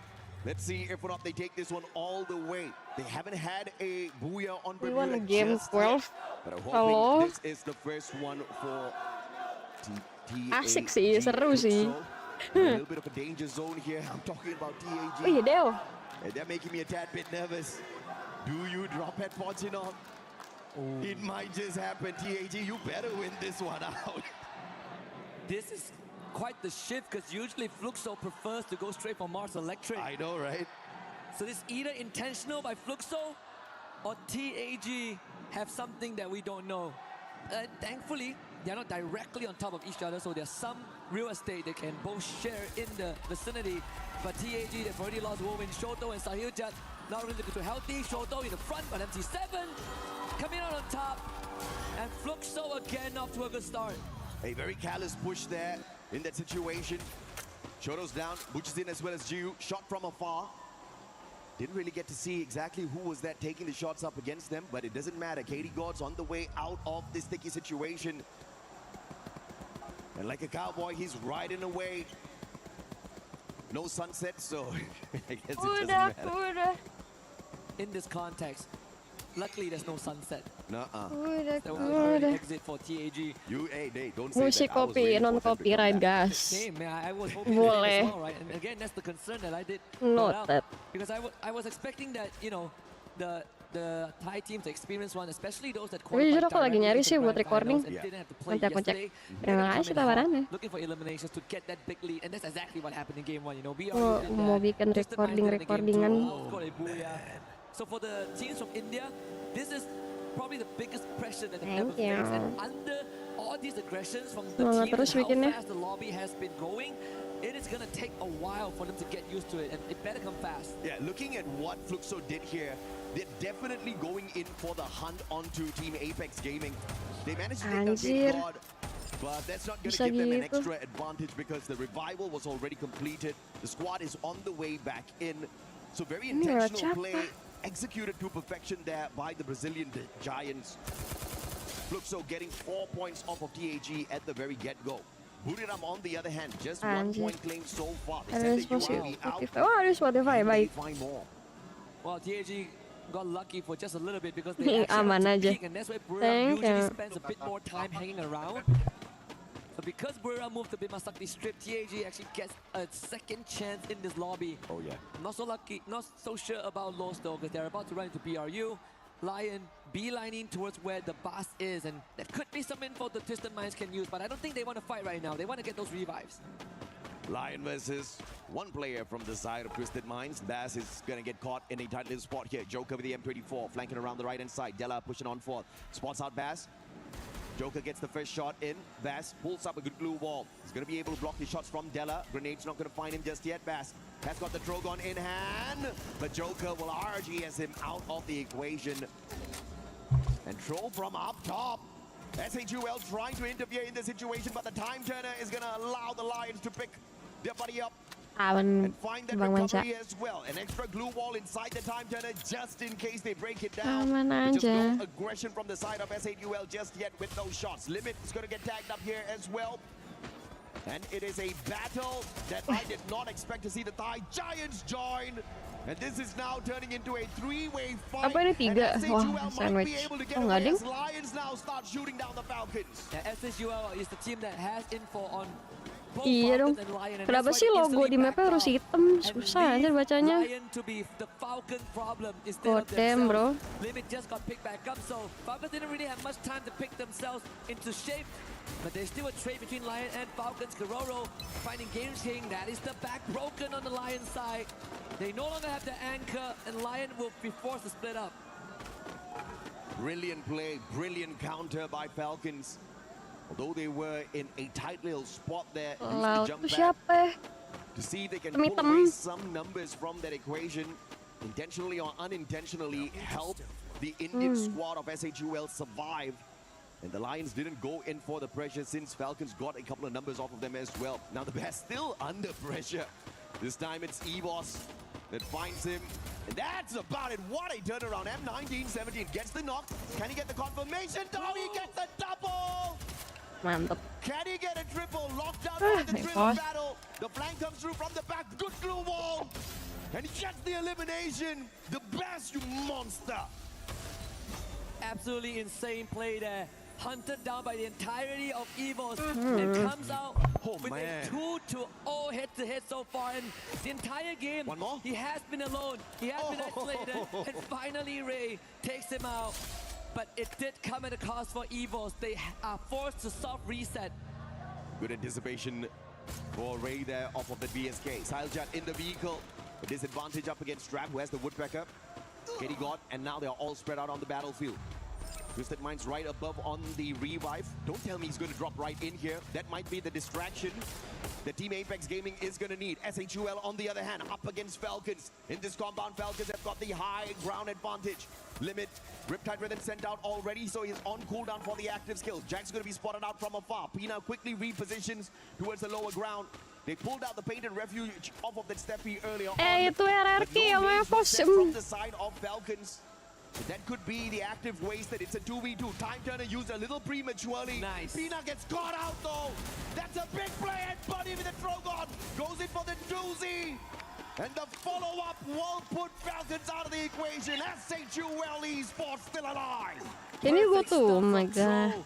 With the Car 98 and the cluster to set it up as well, completely scattering the front line of Falcons right into the crosshair of Tro. And TAG on the other hand, you wanted the Indian team to step up, AJ. I think they're granting your wish as they were chasing down isolated members as well. And this could put them in a good spot and give them more games in this finals. With Falcons removed, now it is Twisted Minds and Fluxo's chance to get ahead. Bharat Mataki, Jay. That's the way, baby. But of course, it's not enough. They're still towards the bottom of the leaderboard. If they can climb up consistently, maybe get into the final circle, they stand a good chance. Man, the Bears is just having an unlucky run here in this Bermuda lobby. Tagged up again. Can he pull off a superstar play? This time it's Katie God with the M1917. The double revolvers up against the Bass, who does have the SMG in hand. The Bison, deadly. Katie God needs a sharp shot here. The Bass quickly finding the recovery off of the Superman and the backup from afar. Unfortunate. Exposi brought right back in here. Twisted Minds continuously on the revives now. Shoto needs to turn tails and get the heck out of there, because you've got two players on the side of Twisted Minds with a high ground advantage, and Diamond has the VSK. That's it. He tries to get away. Diamond, are you going to miss all of those shots? Shoto, one more. Some luck is keeping him alive, but finally taken down. Took too long for Diamond, but finally sorted that out. Longer than they needed. Exposing, he is running all the way from peak to join his teammates. Vovin is still up, but this vending machine is so far away. And Mill, I think that's where he's heading. We saw the Dinoculus being used earlier on, but it also could be from AJL to make sure that there's no team coming in from the eastern side. Yeah. SAUL have been duking it off with BRU for quite some time. Let's see if Bunny can come out on top. The glue wall all go down at the same time. It's Bunny against the captain and Jonah Besson. Man, I mean, Jonah's a monster always, but in that situation, he was definitely outnumbered. The rest of the players from the side of Buriram is having the crosshairs on him from afar. Moshi spotting out Jack as well, but Jack, with the Valiant Dash, will be able to put a little bit of a distance between himself as well as the super sniper of Buriram. But the rest of the SHUL players are not out of the woods just yet. Spotted out by Buriram, Jonah, as well as Get High XL out in the open. Troll has got the Car 98 and the BSK. Oh no. The quick scopes will get him absolutely nothing. Perfect defense off of Buriram. On the opposite end, we've got Loud bumping into Evos. Yeah, he doesn't see Jonah with a stealth Lion? so that could be dangerous. Evos here. Is it another three-way fight? If it is, could even be a four-way, Husky. RRQ joins it. You call it. There you go. With the snipe onto BZP. Apex is going to try and capitalize on this, but he's going to be pinned down in this warehouse as well. If Lion pushes this, it is going to be bad news for Evos. Yeah, good recovery for Loud here. Just quickly going on to the drone, making sure RRQ does not get those easy shots. And assisted by Evos from down the bottom as well, who lay out all of those glue wall melters. They call out the Painted Refuge from Steffi, protecting them from any nades that will be tossed up onto the roof. So that's a brilliant defense here by Loud. That ice grenade's not going to do anything to them. Dragon Freeze will not scratch them at all. But the Painted Refuge used up already. They all get tagged up by the Moko. Evos knows exactly where they are, all thanks to the Lightning Zone as well. And Loud has got nowhere to go. They're actually trapped on this roof. But the good news is that it is right in the center of the circle, so they still have some time to plan their escape route if needed, or at least just hold here and wait for the other teams to take themselves out. One more. Apex under pressure, trapped, clear vision of him. BRU crippled, unfortunately, as they actually lost the fight against SAUL off screen. So Moshi will have to backtrack from where he came from. The two Indian teams are still alive, so I'm a happy man. Buriram on the other hand, rough round here. Moshi. Could just see the end here, Nameless. I don't know if he knows. Cypher should check this. Flanking around, Cypher. Get him. Spots him. Moshi is not going to survive this one. Buriram taken out. Their banner burned out of the skies. Fantastic start. Just no great follow-up from your three-time world champs. 0 placement points again, AJ. Another early exit. Twisted Mind challenging TAG and Exposi. I mean, so far the pass has been hot and he's continued to be hot. Rushes into the field. They lose 2, but same as TAG, can Wolvin pull this back? They've already lost their star Shoto. So it all comes down to Wolvin and Sahujat to make some magic happen. Gonna try to go into the other side of the building, of the window. Wolvin needs some distance to reconvene with his teammates. Oh man, the guy had no glue walls. He almost got shot in the back. But thanks to his lucky stars, I'm very sure they're aligned for the team perfectly right now. Looks so. But luck is about to run out for TAG. They do not have the resources needed to survive this final circle, and they don't have the number of players on their side as well. Will luck be on their side? A Riptide Rhythm from another squad, giving the opener here. SAUL losing lives one after the other as well on the opposite end. And the four-way fight still has Loud alive and kicking up on top. They are holding on so well. So much medkits and glue wall to work with. They've weathered the storm for now, so RQ is going to be their next problem, but at least they have the warehouse to drop into if needed. Wow. Fluxstone did bail TAG out from the jaws of Twisted Minds for a while, but now TAG will have to somehow get out of this with minimal resource. SHUL, although they survived long enough into the 12-minute mark, placement points-wise, they don't really get anything much off of this lobby at all. Team Apex Gaming with 2 final survivors, a double caught on their side. Twisted Minds hopping on in. And they find a quick recovery before perhaps taking the fight up against Team Apex Gaming. They just need to knock on that door slightly and they'll be able to get 2 free points, unless, of course, Wolvin and Siljat show us some miracle because they have no glue walls to play around with. They'll just have to take a straightforward gunfight. Yeah, Lion just wiped out 3 out of the 4 Fluxo members too, as they were going on the cross.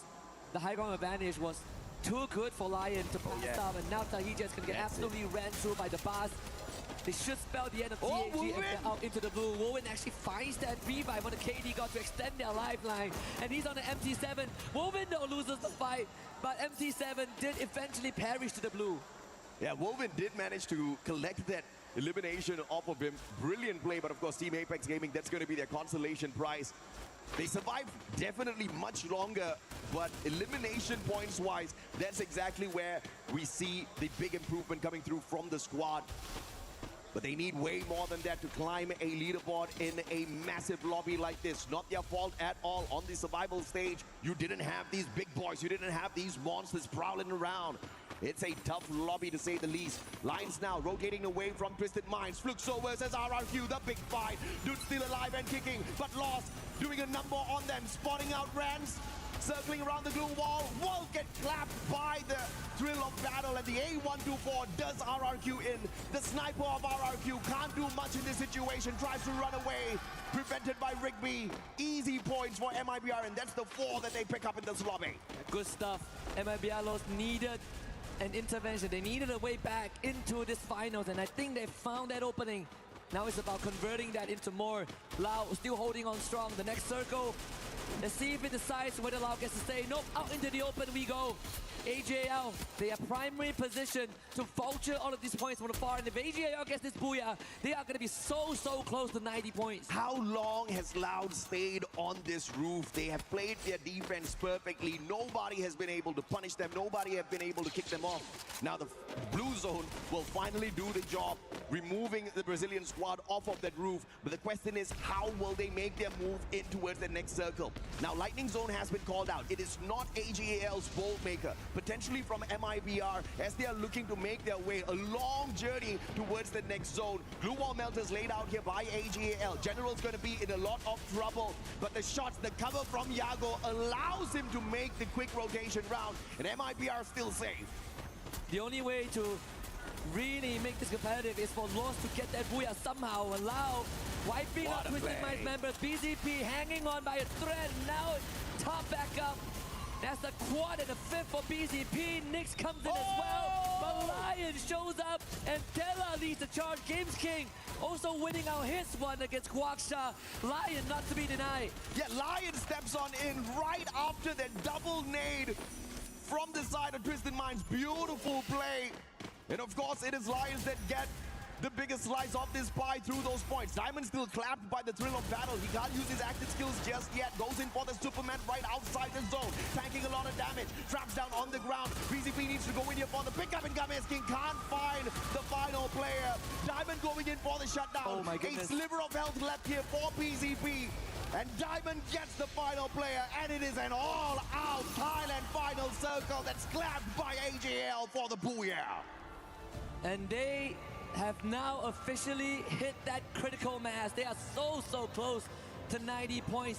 This booyah, I believe, paired with 11 eliminations, puts them one good game away from the 90-point threshold. How sweet would that be? They came up a global finals clash squad victory, but it was something that people brushed aside because it's not Battle Royale, it's not the Holy Grail. But now the Holy Grail right in front of them is just one step away. Before this match, they were 33 points away. I wonder if or not they've managed to pull off a phenomenal run. I mean, if you look at it from the grand scheme of things, these three Thai squads, Team Falcons, Twisted Minds, AGAL, they didn't really go all out in the first game like what Buriram did. But right after that, you see the consistency out of these boys. Falcons and Twisted Minds already with their booyah earlier, and AGAL just picking one up for themselves as well. So if you look at it from the grand scheme of things, Southeast Asia doing phenomenally well out there. This has to feel like deja vu for BRU. This was exactly what happened back in Riyadh in 2025. Get a hot start on Bermuda in game 1, and then absolute silence. And it has happened 2 rounds in a row. You gotta feel what the players are thinking. I think Wasana is starting to feel the stress as well. Hands on his head in game 3 and really just slumping back on the chair after game 4 ended. But there's one team that deserves Twisted Minds. They missed out last year. Jump was with poor memory. They didn't even make 80 points. They finished last in Riyadh. He joined Twisted Minds, and now they are here, and they're ever so close. Absolutely. But are they close enough to the consistency of AGAL. They have been dominating Clash Squad, and they have also been ripping away massive points in the Battle Royale lobby. They hop on into any tournament that they've visited so far. They've definitely found the top 3 for themselves, and now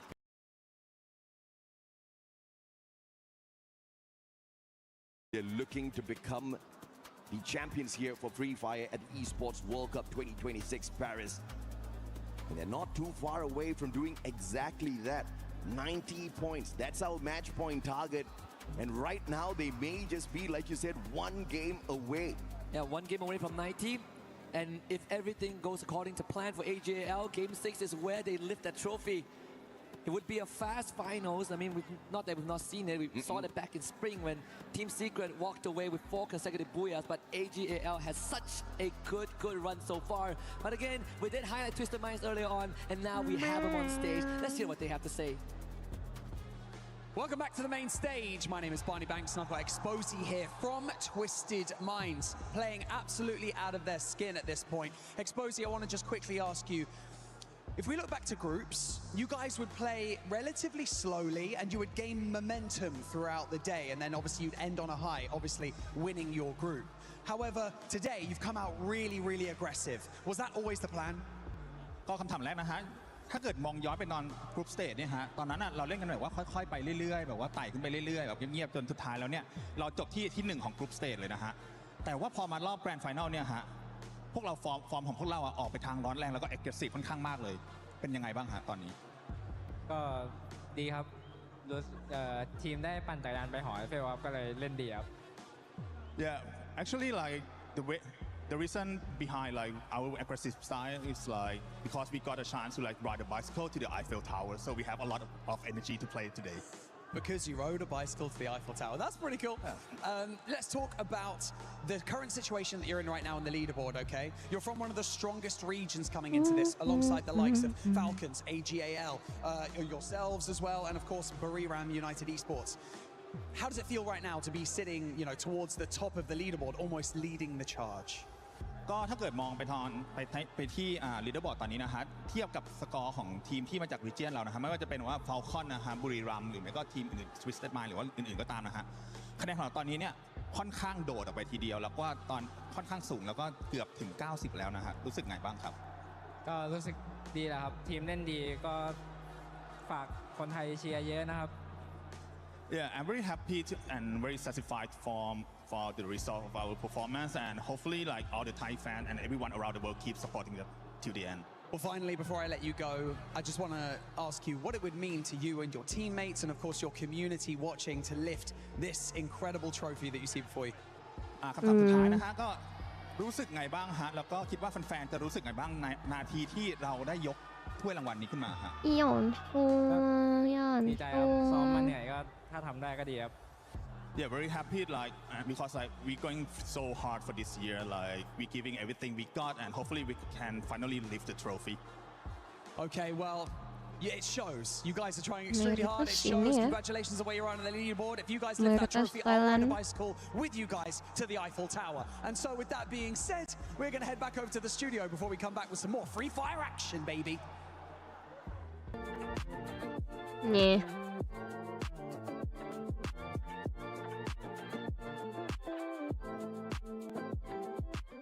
Teksnya apa?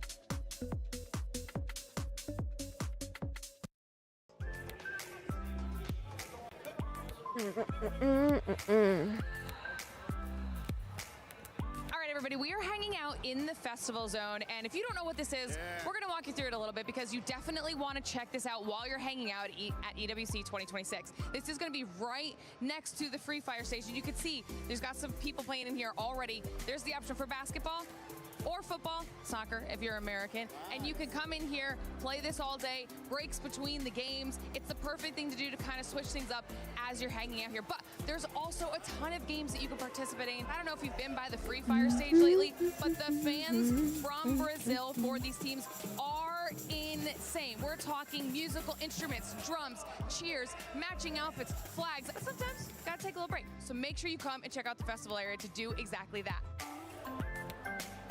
Another very helpful thing to check out while you're here at EWC 2026 is, of course, the venue map. Now, might sound a little bit simple, but I'm going to walk you through why this is going to be so helpful. This is how you're going to be able to navigate the entire location, and you'll be able to keep track of how everything is going. It's going to be one of your best resources here at EWC 2026, so make sure you check it out.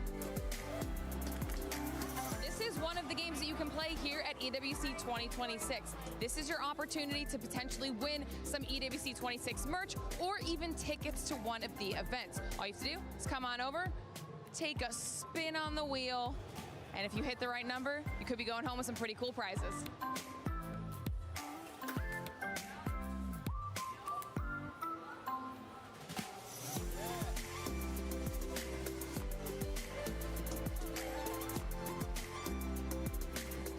Now, of course, you know, we also have our super fan area. Now, this is going to be where you want to go if you are looking for those up close and personal interactions with some of your favorite players. You have to come here, you can get some photos with your favorite players, you can get them to autograph some of your EWC 26 merch.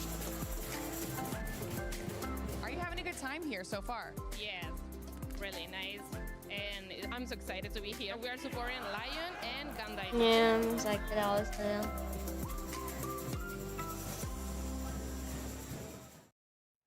Seeing glitter spinning that wheel reminds me of what's going on right now with that leaderboard from last time that you saw us.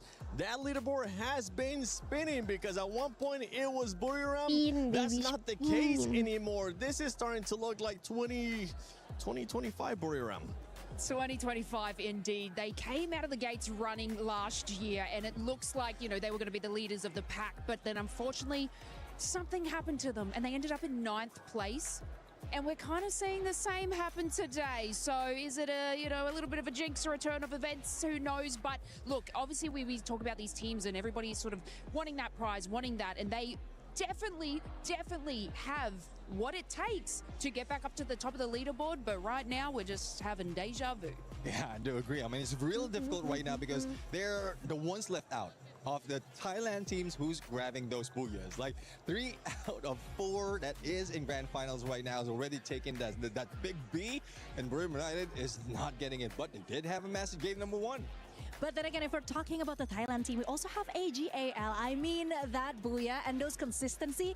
Game 1, 2, 4, they keep getting 11 elimination points. And I think that is the goal today. They're going to go aggressive, and they are surely locking up the points with that extra booyah they just had on Game 4. Yeah, I wouldn't be surprised if we actually end up seeing them in that first place whenever we end up seeing the overall. But for everybody currently watching at home, even if your team is not performing that well, it's okay.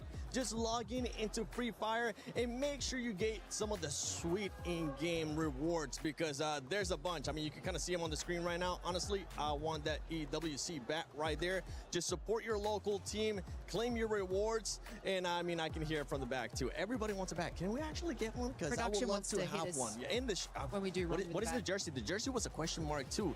A question mark is currently what the Indian teams are having above their head because it's not looking like what we saw yesterday from Survival. Yes, I am so sad actually because I am here to represent Lucifer, who is now at the casting desk. But again, I mean, they do have some opportunities because we all saw what happened on the previous match where Buriram got taken out by tag. They came out with a vengeance from being eliminated early on the previous game to taking out the biggest threat.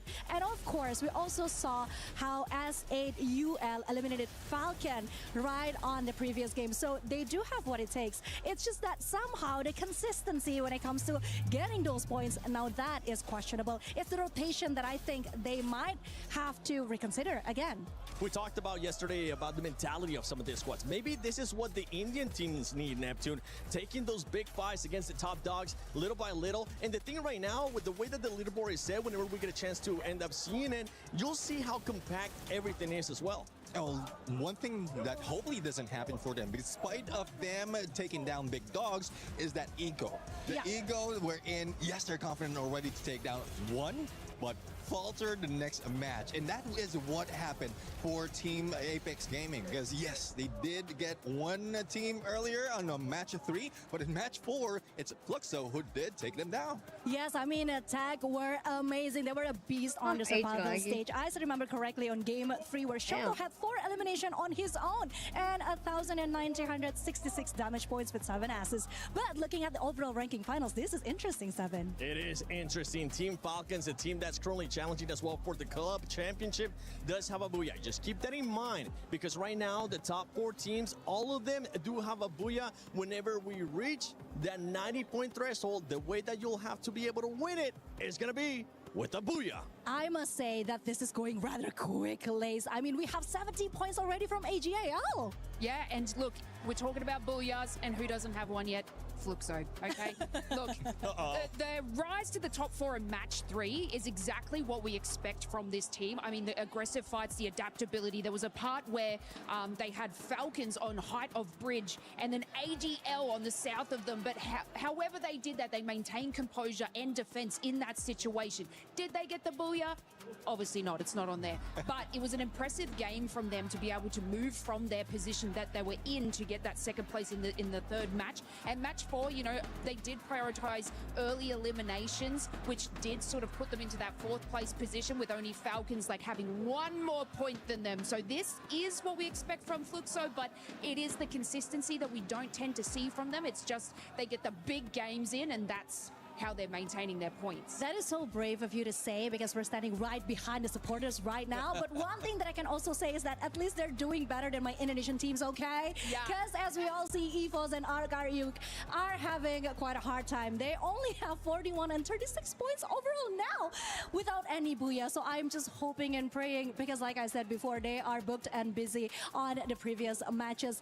They somehow had the worst positioning of all time. This is just not their day. Yeah, I do agree, especially in that moment where Ma could have survived, like trying his best, but unfortunately, like he was just caught off guard. And that has been the same situation even in the regionals in Southeast Asia. So I thought he did manage to pull out of that, because there were some instances where even in a shotgun, he can battle it out. He can duke it out against a 1v1 or 1v2, but that is a different mode, a Clash Squad. In Battle Royale, I think they are just going back to their usual ways, and it's not working. And Neptune, talking about the next map coming up, Nextera. I mean, we usually end up looking at some skills. We end up seeing some crazy stuff. What are you specifically going to be looking at for Nextera? Oh, this is where the teams will be farming all those eliminations, because despite of this is similar to the size of say Purgatory or Bermuda, we are seeing a lot of compounds in here. Most of the compounds is a hiding spot for those who's trying to survive, as well as the vending machine available. So this is where, in most cases in tournament, we get to see a lot of revives and then a lot of elimination as well. Now the question is, who's doing the farming and who's getting farmed? Because right now, like I said, I am hoping and praying for our Indian teams, because they do have what it takes. We all seen that happening on the survival stage, but somehow right now they just have to shake off those final jitters, I think, because it even looked good for SAUL for that one moment, but then what happened? I don't know. That's exactly Tell me, girl, what we should be asking to the players, because they look chill as hell right now. And we need to get them refocused, because Nextera, again, this is not going to be an easy map for anyone. Yeah, it's definitely not going to be an easy map for anyone, especially for those bottom teams. But at this point, the one thing that they do have going for them is that you're at the bottom. You got absolutely nothing to lose. You might as well just send it, and I think that's why we have seen them previously fight against those top dogs as well. And one thing that we expect right here, based on the numbers, is Buriram United might be going for a comeback. Because so far the average that they have is 20 points for each time that they step into Nextera. And who's following them would be RQ, as well as MIBR loss. So there's a huge potential that 3 regions or 3 countries will be taking that booyah in this map. I mean, when we started today, we were talking about Buriram. We were talking about the points that they were able to get, right? During the groups, they were averaging about 19.7 points.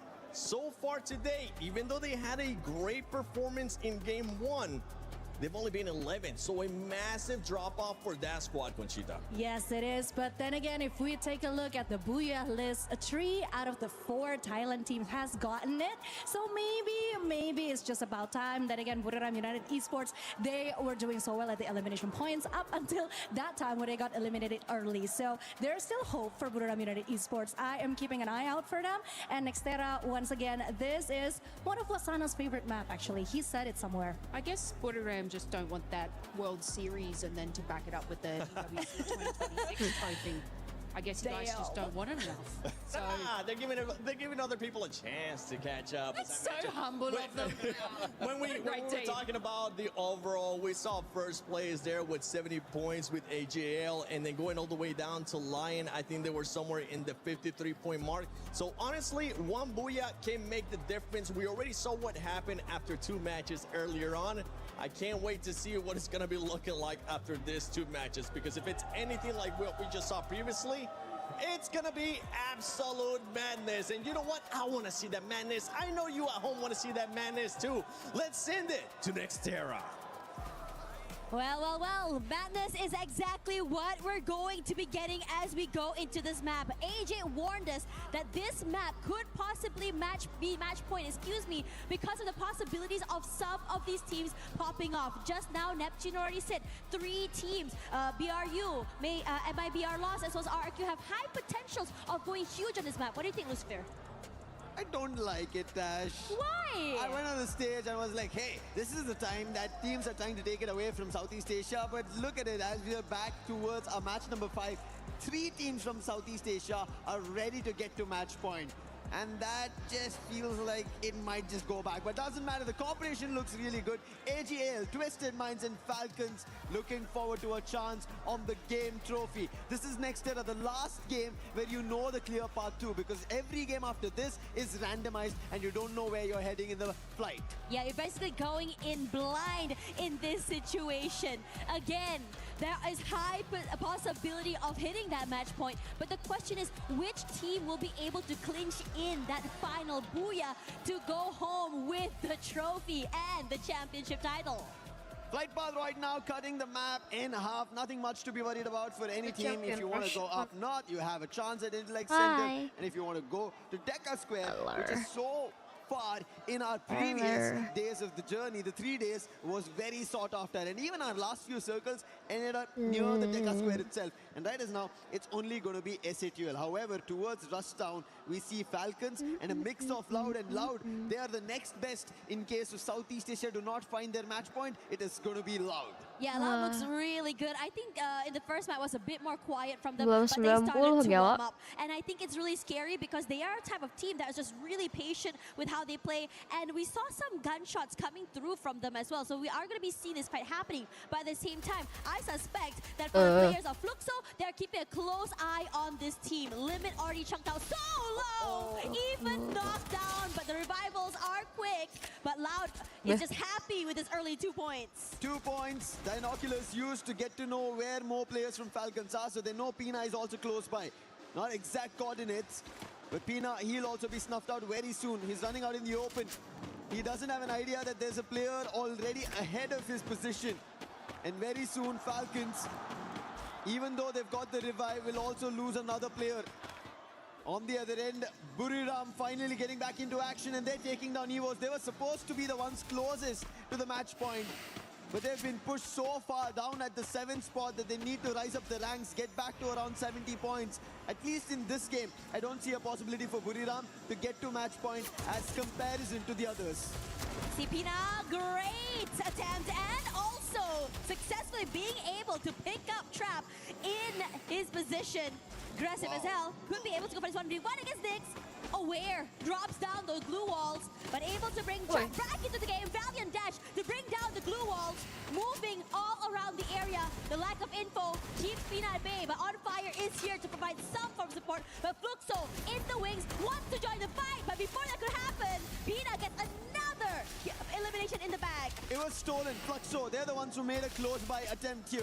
And now surrounded is Pina. He was able to hold his front, but 2v1, that's not going to work out. Electrotherapy as well, working in favor for Fluxo. But Fluxo, they still have a challenge. Loud were the ones who pushed Falcons out. So Loud are still in the close compounds there. For Falcons, they might be safe and sound in the other direction, but Fluxo want to surround them. It seems like Falcons are the ones who reattempt, and Loud are the ones who get away with it.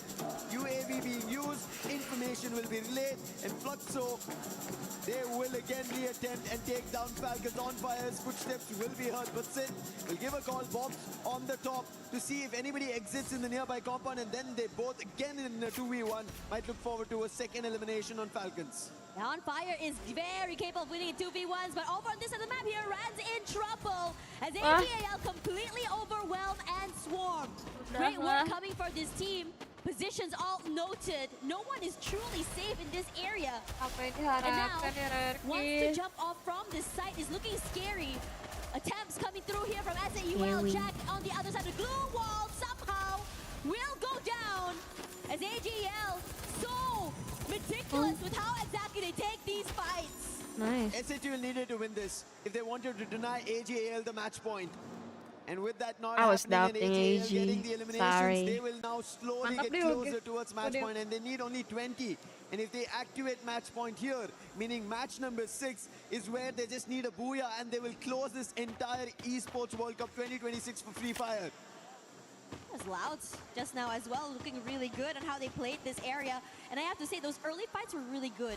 Loud knowing when exactly to let go and leave as soon as a third party came is the reason why they're able to have these really deep runs and survive till the end.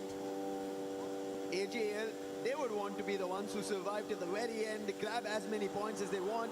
4 eliminations right now, and right in front is going to be Loud. The team, not from their region, but the challengers as best. They've been showing consistency from the very first game. Got the booyah in the beginning itself, but it's not been a case where they continuously get a lot in terms of eliminations, whereas AGL, they've been better in consistency and just secured a booyah in the previous game. And AGL, all gamers global. What a global title for themselves. They won it in Clash Squad, and now they want a Battle Royale, and Nyx is down. Cypher. Oh no, a counter now coming through. That's in from Loud. The challenge for a 1v1 is only for a knock. No confirmations, but Dew has been found out, so that's going to be trapped. More falling. Cypher as well. Loud are not taking this easily. They instantly want to challenge. Nice hit coming with the throwable. Cypher is still brought back to life. Chrono being used. Cypher might have patched himself, but BZP with the melter. He's surrounded, gets one. But Cypher will be happy that Nameless brought him back to life, and BZP out. AGL still functioning. However, Nyx is the only one floating above because Stab just got taken down. So troubles and problems for Loud. AGL looking very aggressive here, but we also are seeing Twisted Minds join in on the fight. 2 members from the team knocked down already, quickly taken away. And Cypher is limping right now.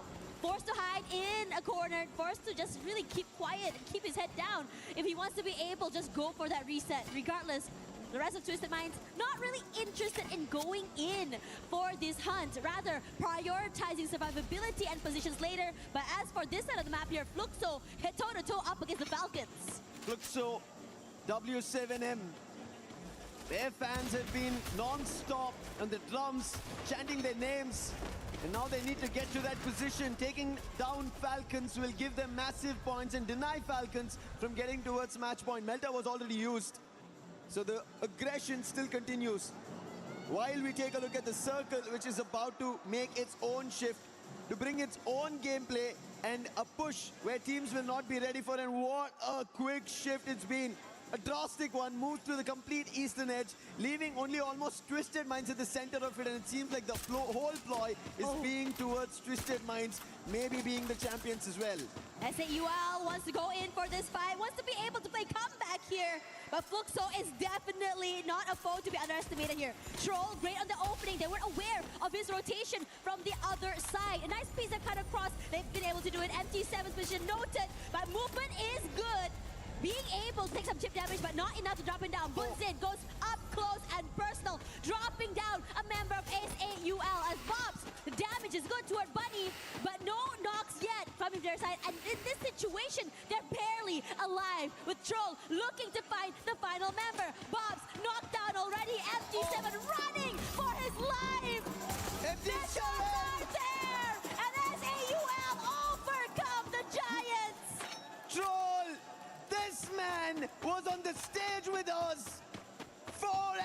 Congratulations, and SATL Esports take down another runner on this title, making sure their attempt is back again. Next era, this matchup is going to be crucial for every team that's making a comeback. So is Buriram. RRQ also needs the points, but them all playing outside the zone means this could be an opportunity for the others who are inside the circle. And taking another opportunity is SHUL. Now it's Lion on a challenge. Noors down, Jack as well taken down over there. Della, he's the one who made the hit. Games Kings North, and for the time being quickly Della to recover and patch himself. Puts glue walls in the container. And Noor wanting to help his teammates, but he's going to be surrounded and he'll also be knocked. Completely overwhelmed. Lion doing great with the timing, and they've been very, very opportunistic throughout the entirety of today. And now, in this situation, a little bit more further out of the zone, but they do have the opportunity to get into the area, since the area on the northern side is fairly empty. The only team standing between them is just TAG. Team Apex Gaming. We just saw what SATL were able to do, but both SATL and Team Apex Gaming are sharing the position on the overall ranking. Not great. However, Jack trying to make it better. Spots limit, but damage being done by Jack as well. While on the other end, front runners is what we were talking about. AGL are on the top of it. Cypher gates by Rigby. M590 to do the damage. Confirmation also to follow through. Nameless trying to hammer MIPL loss, and then successful blows being landed. Nameless now covering the outer fronts. Ravan, after he's losing his teammates, wants to make a run, go for a revive. But even Rigby, he will not deny on this challenge. He will try to stand for it. It will not work out, as AGL will have MIPL loss surrounded and swept out. Yeesh! Talk about a team that's just really walking in the around the area, just sweeping it. Looking really good right now as we look at the entirety of this circle. Majority of it, at least the best positions in my opinion, have been completely taken over here. EVOS on the western side, Twisted Minds and Loud sharing that southern side as well. Now I'm just waiting for these two to just really just duke it out, because we all know how bloody it can be. Binoculars were used, so information's being relayed on either end. Twisted Minds, we spoke about it. AGL might be at the top, a team from Thailand, but Twisted Minds, they were a team that nobody had to bat an eye on. Nobody thought that they're going to be, because AGL's there, Buriram's there, Falcons is there from the region, but Twisted Minds, they're twisting players, hands and legs to make it happen. SATL also trying that similar approach. They did battle against Falcons, but now Pina running, ring around the poses to try and see if there's a chance. He runs away from Bunny, but will be spotted. Pina still going for a 1v1. It'll not work out. It's going to be a max 7 end for him. And SHUL Esports secured their 13th elimination. This is a different look coming from SAUL. Yes, there are moments of brilliance, but this is the capability of what they're able to do. Riding high on that momentum, being able to take out the Giants. And now they continue on here. Northern side, they have the compound and space. And if you were to look at the zone right now, the southern side is about to get hectic. A majority of teams rotating through. Looking at the areas as well, for AGAL, I would say this is one of their best ones. 10 eliminations, not too far there, as the Falcons and SAUL each are getting completely destroyed in their own compounds and areas. AGL, two different teams in front of them, Twisted Minds as well as Loud. But Buriram, they have only one. That's going to be RRQ. Get high is out. Problem striking. Dutch confirms lands as well. And Vasana trying to bring Buriram back. He will be put to his knees. Dutch will be recovered because Lance is closer. Buriram having a teammate, Jonah, who gets closer. Moshi from afar tried his shots, but none of them worked or connected to RRQ. But this breather was enough. Buriram is back in action, and Buriram also getting help from EVOS. And now EVO's helping them out. RRQ are in trouble. Dubs, can he recover this? Only good for an exchange, and instantly he will be shut down. And that's the end for RRQ. RRQ looked like they had a really great start there. Burbyanet, this is a situation they really, really needed. Quiet in the last two games, needing to play catch up despite the great start. As for SAUL, Bunny getting knocked down by Lion. Making sure that they dot their I's and cross pressured since Lion does have a high ground advantage. All gamers global now making a rush towards Loud. Already a casualty over there. Can they confirm the elimination? No, Loud managed to recover, but the push is still there. And helping out was Twisted Minds, and in an instant, Loud wanted to get out, and all they get out is out of the game into the lobby. Loud Snickers. They were almost consistent, but with only 4 points in this game, nothing much, but more points coming in for Buriram United Esports. As Twisted Minds did help out over there to AGL. Now they have their own concerns. Yeah, they're on top side here. They are safe for the time being. When they found Limit, they knocked him down. As for EVOS, wants to wrestle away this space away from Lion. But they're just getting knocked out. Their space just running out. Della waiting in the wings. His teammates shepherding the players of EVOS toward him. A beautiful nade takes out Abax. Russia gets knocked down as well. And a quad for Lion. Joker going huge in this particular round. EVOS eliminated. Joker! Already Lion has 26 eliminations in total, and now they've spotted Twisted Minds. A knock was dealt, and that's the warning coming in from Lions, because they're going to be the beasts of next era. Falcons Keroro trying to close the distance between Buriram as well as Twisted Minds, but he only read that there was players on the roof, not inside the compound. And Keroro, if he jumps in, it's going to be trouble, but trouble already for AGL right behind the bus. Riptide Rhythm, Flash Freeze all being used, and Lion are peppering them with bullets, and Twisted Minds are dropping nades after nades to trouble AGL. Yeah, AGL, terrible position to be in. Not a lot of space either, and they're completely crunched from multiple angles, above or below. They are gonna get chunked down here. And Lion, a lot of space to work with, but this circle shift is about to get interesting. Yes, Buriram United and Twisted Minds has a little bit more space. Wakos getting knocked down here, should be able to get picked up. And AGL looking to rally back. Lion quickly recovered. Thankfully, they did not lose their sniper. AGL, however, Nameless gets hit. But there is a chance, glue wall and recovery. This is just the back and forth. Now Exposi finds on Joker. Well, it'll be a quick recovery, but Exposi, can he find another? Nice monster truck being brought down. Blocking vision for the time being. Joker trying to find an angle. It's not possible for the time being. But Lion, if they pull this off, 27 eliminations already. We were talking about records. They might be getting closer. Aurora was the last time who managed to get closer to it, but they did not close it out. And all Lion are doing is a knock after knock after knock. We have to see when do teams manage to not able to rise up. No revives, and finally it seems like AGL have had enough. They make a rush.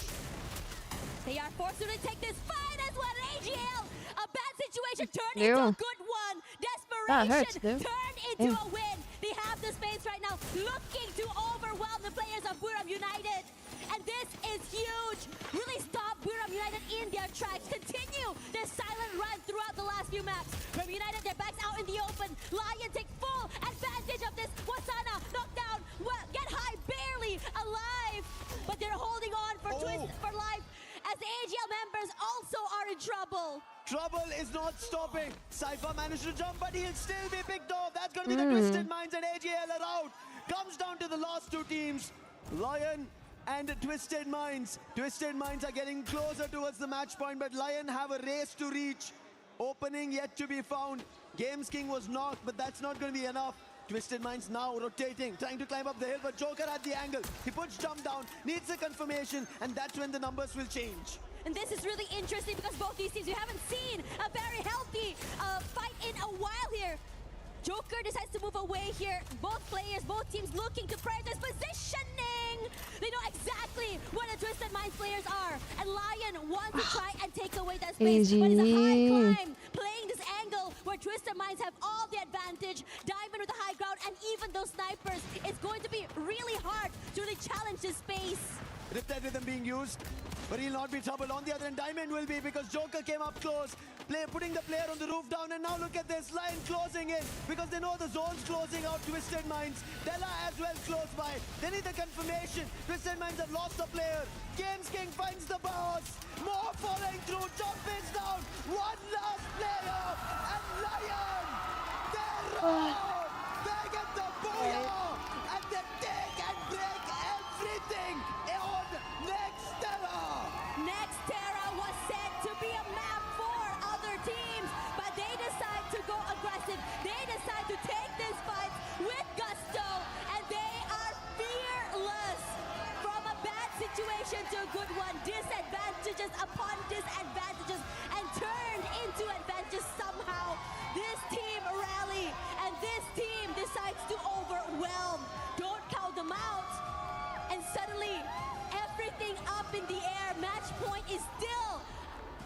still wondering when exactly that's gonna happen. They crushed Keys yesterday, and today opportunities of match point being crushed. 45 total points. Lion break all the records that anybody thought could have been left as it is by Falcons, which was done. Aurora got closer, but they couldn't. And Lion, they do it. The beasts of Nextera making a comeback in the grand finals. Looking forward to match point. What a play, what a position. Look at this, Joker, unbelievable stuff. He did find his opening, but this was the crucial one. Putting Diamond out. How did they make it happen? That is crucial with Della going up close. Let's hear them out.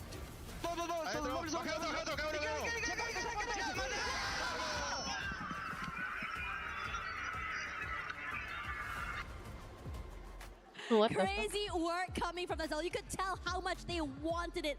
They were super, super hyped. Like as you mentioned, match point denial coming from this team. And if you were to see their record throughout this entirety of the week, they didn't really get activated up until later. We've seen moments of it, and our records are broken. And most importantly, what the heck was that ending? What was that indeed? I agree with you. But AGAL, they got 22 points, and now I'm afraid. It was 70 points before we started this game, and now that match 5's ended, I think they've made it to match point. The only team that have made it to match point. We'll take a look at it, but let's talk about the key players. We were talking, the highlight was entirely on Games King when we always spoke about Lion. Yes, in his region, when we were seeing their games, it was, yes, him, the MVP, finding eliminations, but when it was necessary, the whole team stepped up, except for his name.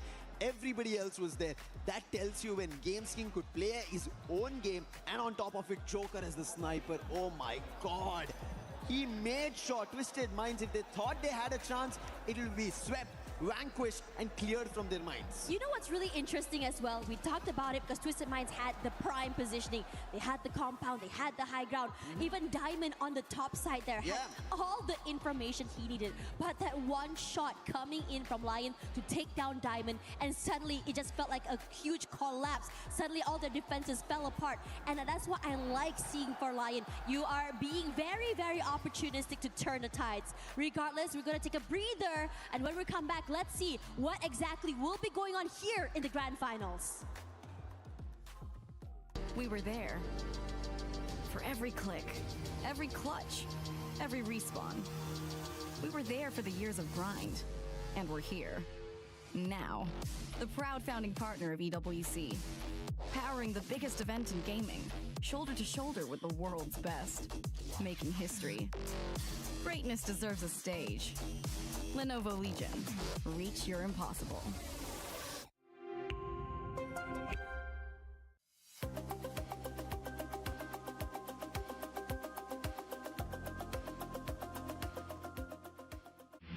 A lot of people are haunted by their past. I'm inspired by it. They're not just playing for themselves, they're really playing for their entire family. They have defeated their demons! They have crushed the curse!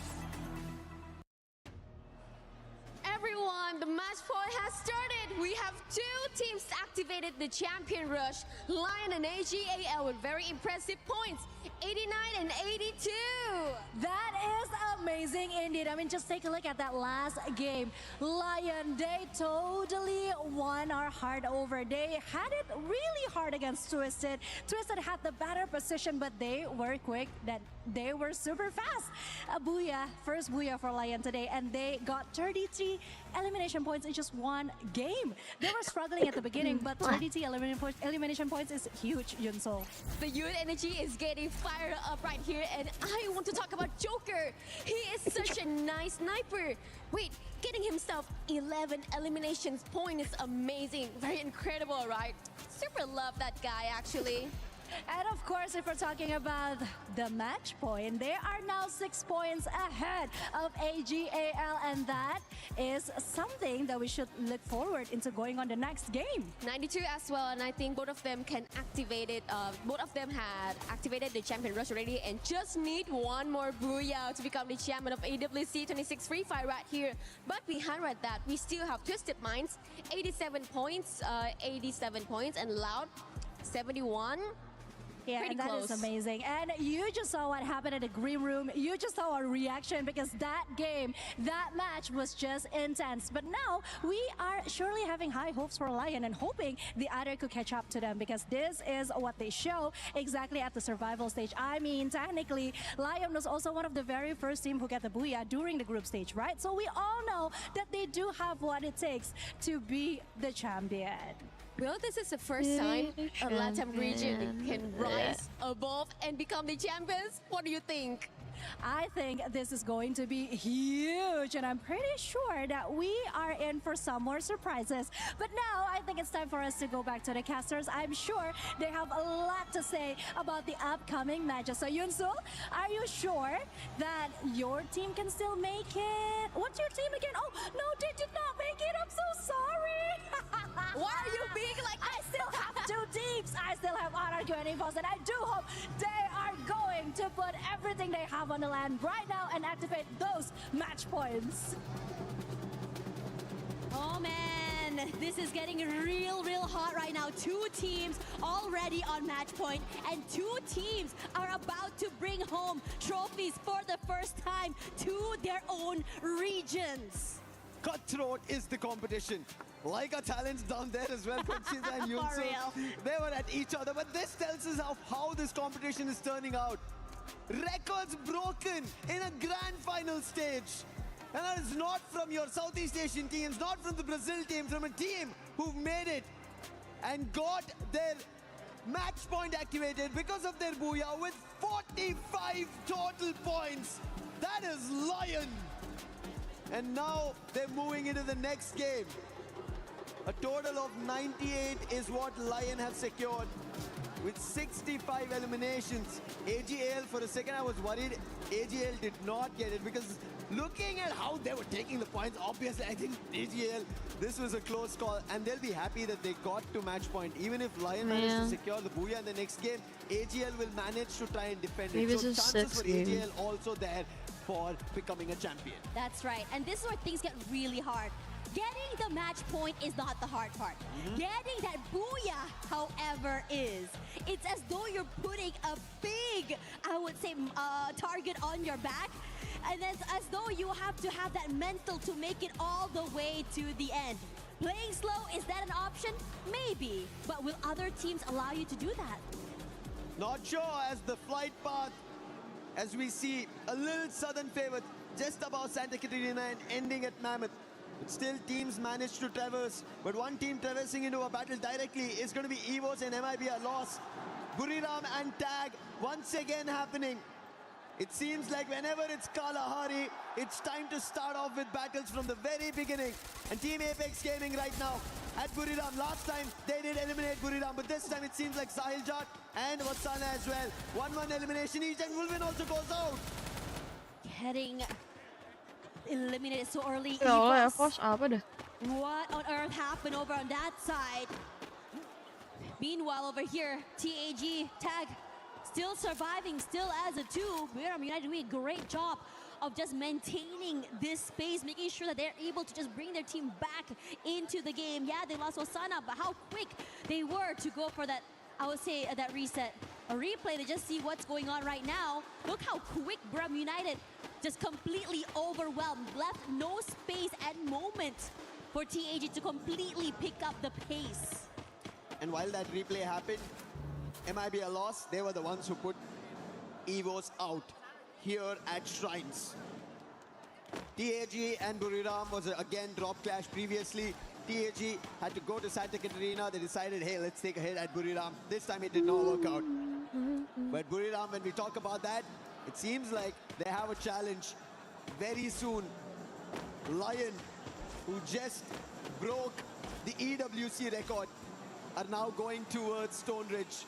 AGL on the other end, they better be wary about it. If they don't read into this, if they're not ready into fights, and if they end up losing players, yes, not a team elimination, I hope. Players still is okay, but they have to be worried as Buriram get hit by Lion, and the battle strikes off.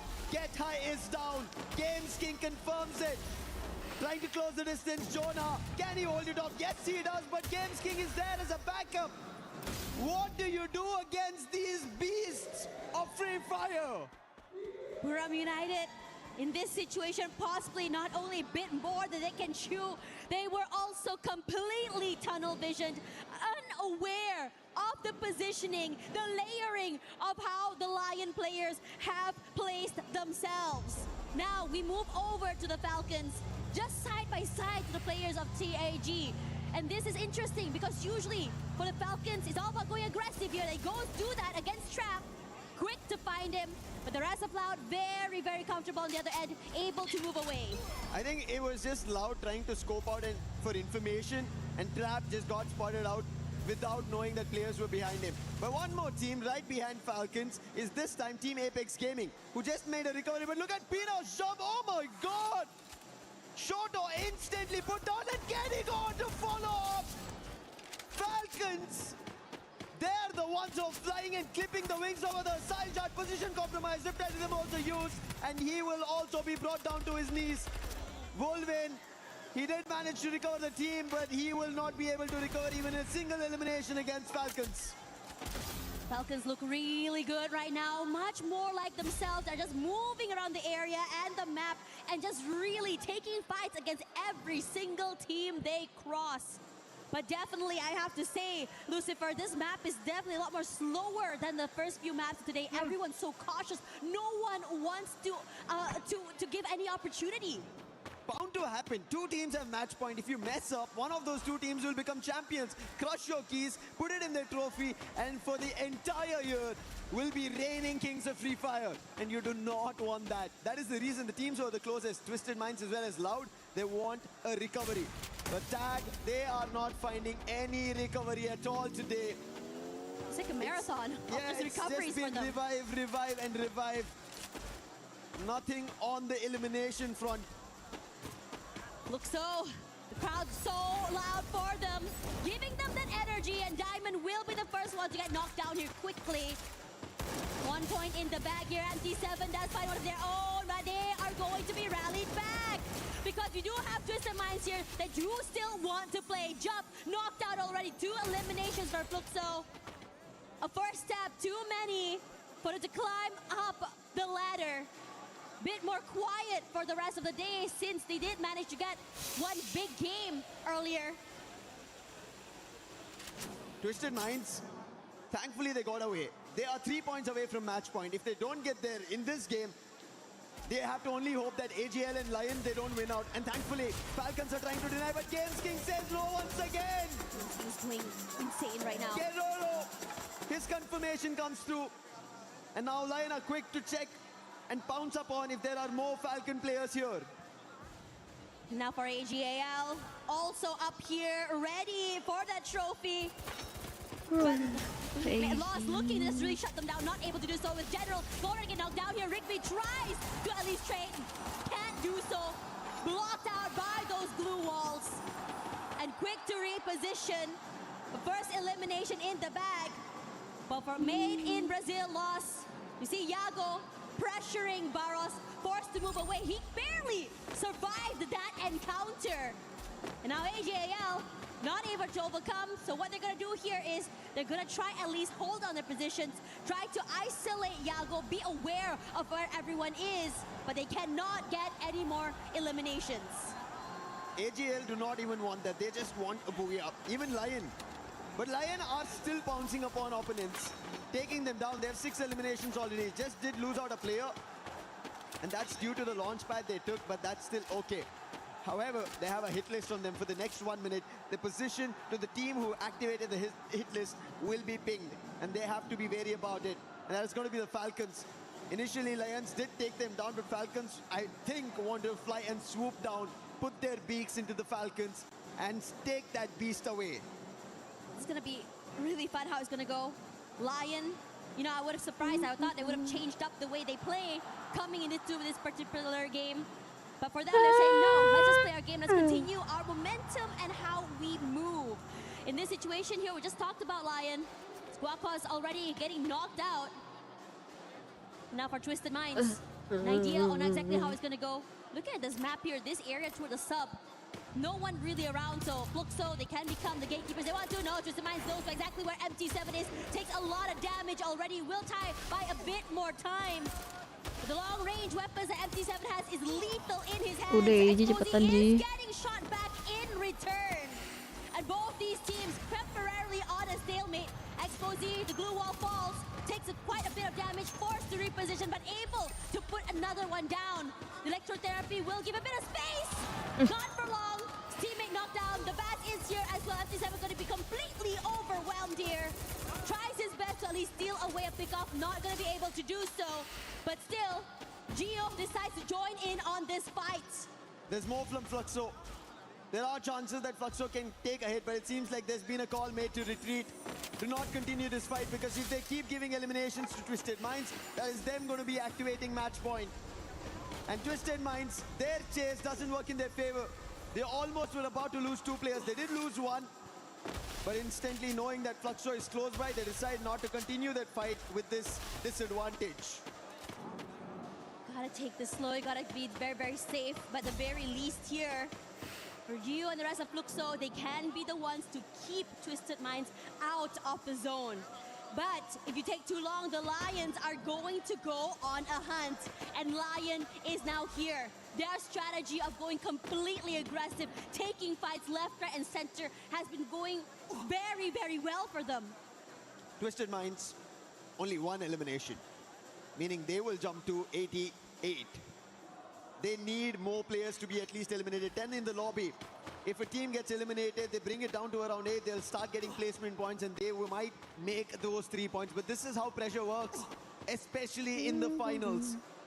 You know, with match point under threat, if you don't activate it, somebody else activates it, and then the booyah to follow is the game being closed for Free Fire. And that is why Twisted Minds are also along the same line of how we are seeing AJL trying to play safe and secure some of those eliminations, those points. The position coming in from Lion, instead of just going in for this fight, decides to prioritize positioning, and it's good. They got a compound, and most importantly, a bit more advantage to the players of Twisted Minds and even Fluxo. To see Buram United still out there in the open. We thought the last map would be a change in pace for this particular team, since it's very, very quiet. But we haven't seen more from them on this map either. But Twisted Minds, they're also unable to see a lot. It seems like they're just back and forth in the play zone. They're playing outside the edges itself. Anytime they try to get closer, Fluxo once shut them down, and the other time they had a clash, somehow surviving. Good use of the electrotherapy is all I can say at this point, because they're trying to survive that play zone and nothing else, because they want to make it to the end. They're trying to bank on those placement points we were talking about. RRQ on the other end at the 9th spot, 46 points. We just broke a record. 45 total points. Why not them trying their hand at it? Because we know RRQ have that potential. They do. It's just that they miss out when it's time to close. So RRQ can always stage their very own comeback. In this situation as well, AGAL, like you mentioned, fairly quiet, but this era to our refinery could be good for them. Going in from these long-range picks, being able to catch people, any team in the midst of rotation. I'm surprised to see refinery so empty. AGAL, right? They're having a ball of a time there. And if that continues, they can see command posts right down. And that is where the circle is. But the fights are still going on here with the Made in Brazil loss, getting that first pick off here. But General will be the one that's faded out there. But you can't count Yago out, putting in that damage. But the Falcons, we're so ready for Rigby's jump shot. Triple elimination for him. Aggressive as heck, and another step forward to their own match point. With MIBR loss, able to bring 1 player in the game. You need more if you want to bring the whole team. Not enough coins to be able to do so. Problems for... what happened? Ugh. Want to get closer to match point. Loud have only 4 eliminations. Falcons want to make their way, but they need around 27 in total. They have earned 10 of those eliminations. AGL finally making a rotation out of the refinery. We spoke about it. Circle is not there. But the position that they hold, they have a clear front to move around. And that's how they decide to rotate as well. Rather than going directly into the circle, they're moving around it so that they have information. And especially the vertical terrain advantage is what they still want to keep. AGL just now, they were trying to get the advantage earlier, but now the advantage comes close since they do have this huge terrain. Those Lion Games King will be knocked down, but Della is here to completely obliterate. Shots from above, catching the mid-rotation. Nameless, you gotta do something, you gotta survive. But Della shuts him down. A quadra kill from this player to further their way into the game, and a heartbreak for AGAL. That was an M249 used like a Gatling gun and gutting AGL out. And Lion, Della destroying the team who had match point, and now it's only Lion in Kalahari. They spotted the next opponent. That's going to be Fluxo. But they don't have to run into it because Fluxo are already in another fight. That's going to be Buriram. These teams are fighting amongst themselves while Lion are cleaning shop and paving path. It's gonna be dangerous right now. Fluxo, crowd loud for them. A lot of energy, a lot of cheers, and Buriram United looking to silence them. A quick reposition coming in from Badzin. Good enough to keep the rest of Buriram United at bay. But the shots coming through from Lion pressures the rest of SAUL, and they're picking up the HP of the players, and they're not able to do a lot as the members of SAUL drop one by one. M249 not stopping from Della. Has 4 eliminations, finally Troll puts a stall, and then a knock on Della was crucial to put Lion down, and SAUL are charging towards them. This is going to be an opening, but Joker tries to slow them down, confirms on Jack as well, bringing it down to a 3v3. Bunny with the ACAT has done the damage. Boltmaker also surrounding Lion. Very cautious on the approach. Nade being cooked, toss, but will not hit the mark. SAUL are right behind the containers, but not in position for Lion to instantly fight. Yeah, and now Lion running out of space. The same could be said about SAUL. Maybe a temporary respite between teams. Regardless, gonna try and chunk forward here as well, but kept at bay. Damage is too much, and throughout all of that, so Falcons and RQ gonna duke it out. Falcons taking a lot of heavy damage, and RQ completely collapsed. The Falcons cannot move. Good night, RQ. They managed to put Falcons down, but the fight is not yet done. MIP are lost, who managed to recover. Oh, never mind. But RRQ, as the zone's closing, they want to be ahead of it. They want to make a move, and they are. They also need the points. Lion. The 8th spot, we spoke about it, 40-pointer, but now it's tough. Players getting knocked. Mahal will be brought back to life, and This General is the instantly put to rest by a 6th bear. match. And RRQ get their 5th. Oh, the map. Okay. They are the ones that the whole lobby should be worried about. 7 teams still surviving. SAUL at the front of it. And Della makes it inside the circle. Joker using the stealth bites, and look at Yako. He's in the other front. Reply to them used. This could be an opening to stall SAUL as well. Could be really good. RQ is now out, but for the Lions, they are catching SAUL mid-rotation. SAUL eliminated, and they quickly go toward the next mark.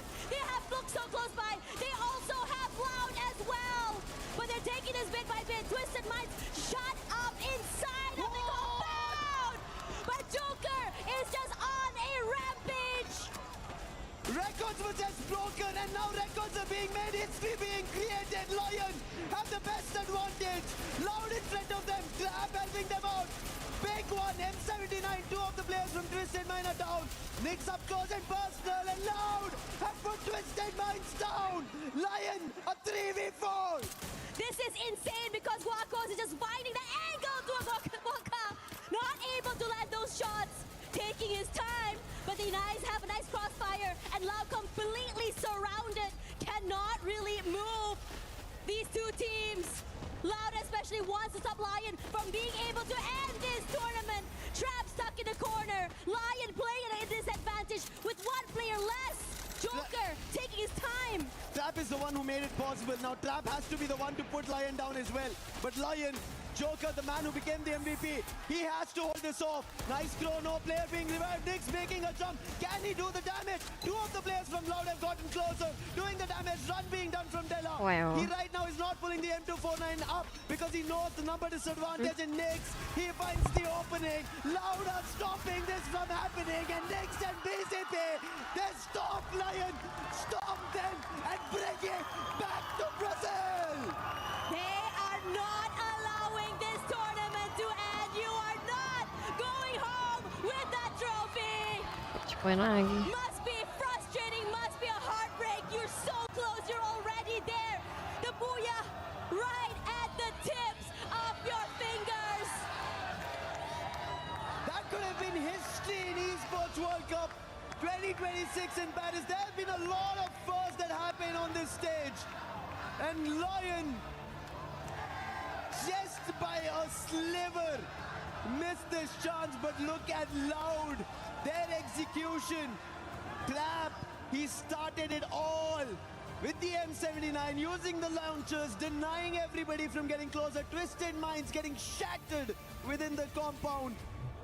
And then Nix and BZP together for the final hit. And make sure that the game trophy is still standing there and no keys are yet crushed. I have to say, losing that one player advantage was just too much to deal with.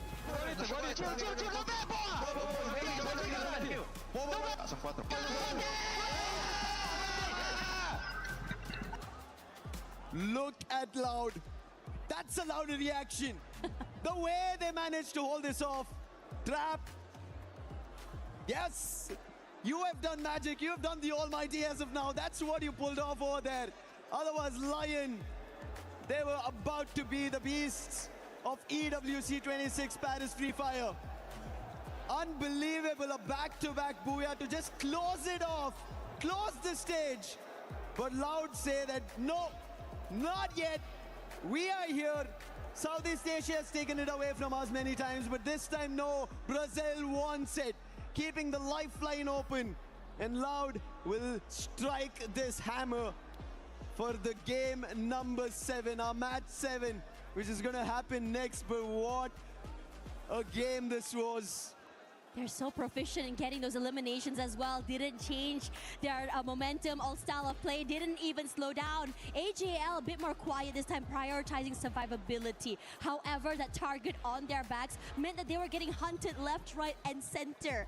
And I would say that if this team decides to play like Lion, play their own game, they would have had a way deeper run. Regardless, now that the map is still going on, let's have a look at what Lion has to say about that map earlier. Hello everyone, Carol Bombshell here back on stage. Oh my gosh, things here are getting really serious. The heat is up right now, I'm even shaking.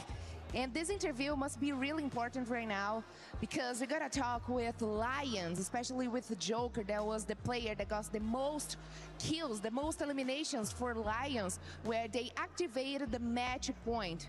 Okay, so you guys got the biggest booyah of AWC history, and you just broke AWC point record, kill, and record everything. How did you feel after that incredible game? Acaban de conseguir uno de los boyas más importantes en este torneo. Han roto todos los récords. ¿Cómo te sentiste en ese momento? ¿Cómo te sientes ahora? Nada, la verdad que bastante emocionado. Al fin y al cabo yo creo que no hay mucha sensación porque seguimos todavía compitiendo, todavía no ha acabado nada. Yo creo que hasta el momento no estamos dimensionando lo que estamos haciendo, simplemente estamos queriendo salir campeones y estamos jugando para eso.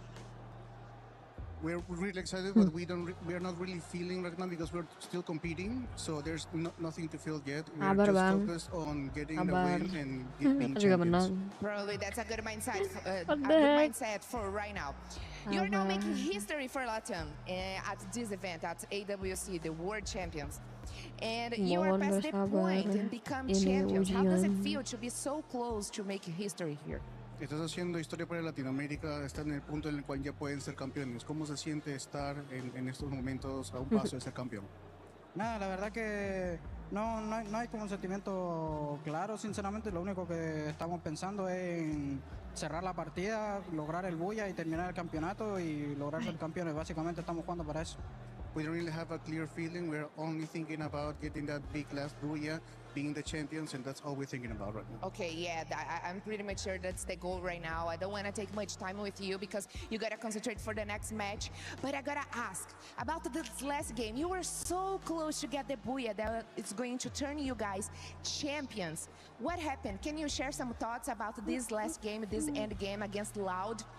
Hablando sobre la última partida, estuvieron muy cerca de convertirse en campeones. ¿Nos puedes contar qué estaba pasando por sus cabezas en ese momento? ¿Cómo se sintió?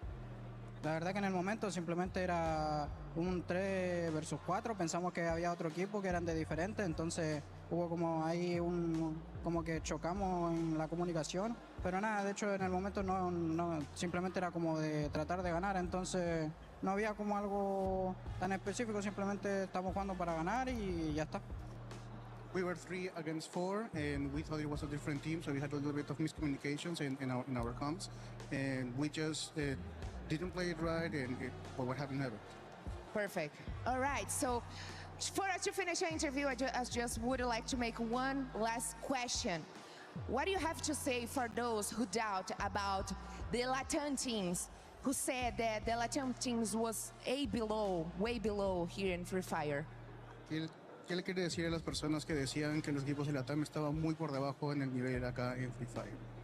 Nada, yo creo que en general por los resultados es muy fácil hablar, ya que al fin y al cabo no están compitiendo en ese sentido. O sea, desde afuera creo que es muy fácil opinar y decir todo ese tipo de cosas, pero nada, estando dentro, yo creo que pasaban muchas cosas, capaz como en los equipos, capaz internamente. No sé, la verdad no sabría qué opinar ante eso, pero lo que sí sé es que en la TAM nunca hubo diferencia de nivel o estuvo bajo de nivel. De hecho, yo creo que en Latinoamérica todos sabemos que el nivel alto que teníamos y que podríamos llegar a ser campeones, pero simplemente las cosas no se daban. Y ahora tampoco se podría decir que se podría llegar a dar, porque hasta el momento yo creo que es mejor terminar el campeonato y después salir a hablar. I think it's really easy to talk when nothing has happened yet, only based on some results. We in Latin America, we always thought that we always had this level to be champions, to become the best in the world. We never thought about any level discrepancy between the regions. And it is really easy to talk from the outside, but once you're inside, that's where it counts. So we are just focused on winning.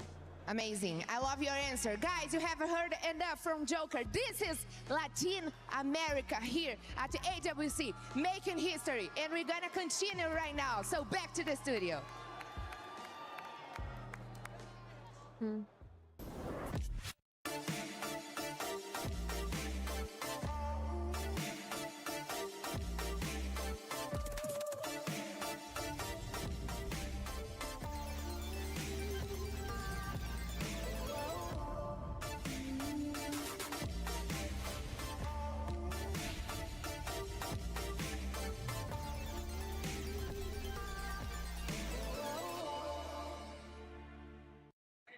And I'm back, and guess where am I right now? Of course, I am in the crowd, and I'm back in the super fan zone of RRQ Kazoo.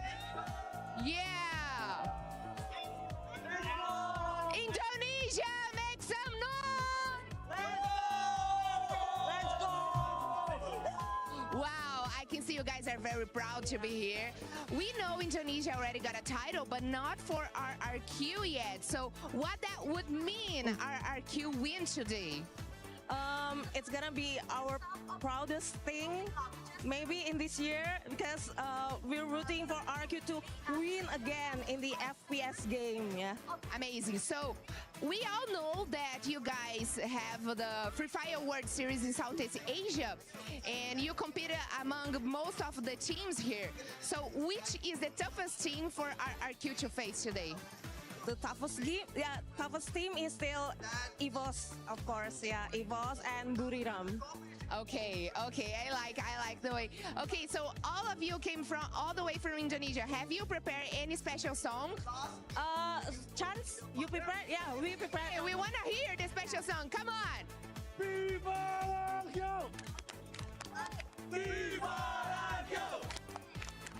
Viva RRQ! Viva RRQ! that. And first, to finish the interview, I learned something in your language. It's something like FF Indo Bersatu? Indo Bersatu, yeah. FF Indo Bersatu. FF Indo Bersatu. Thank you. Back to the studio.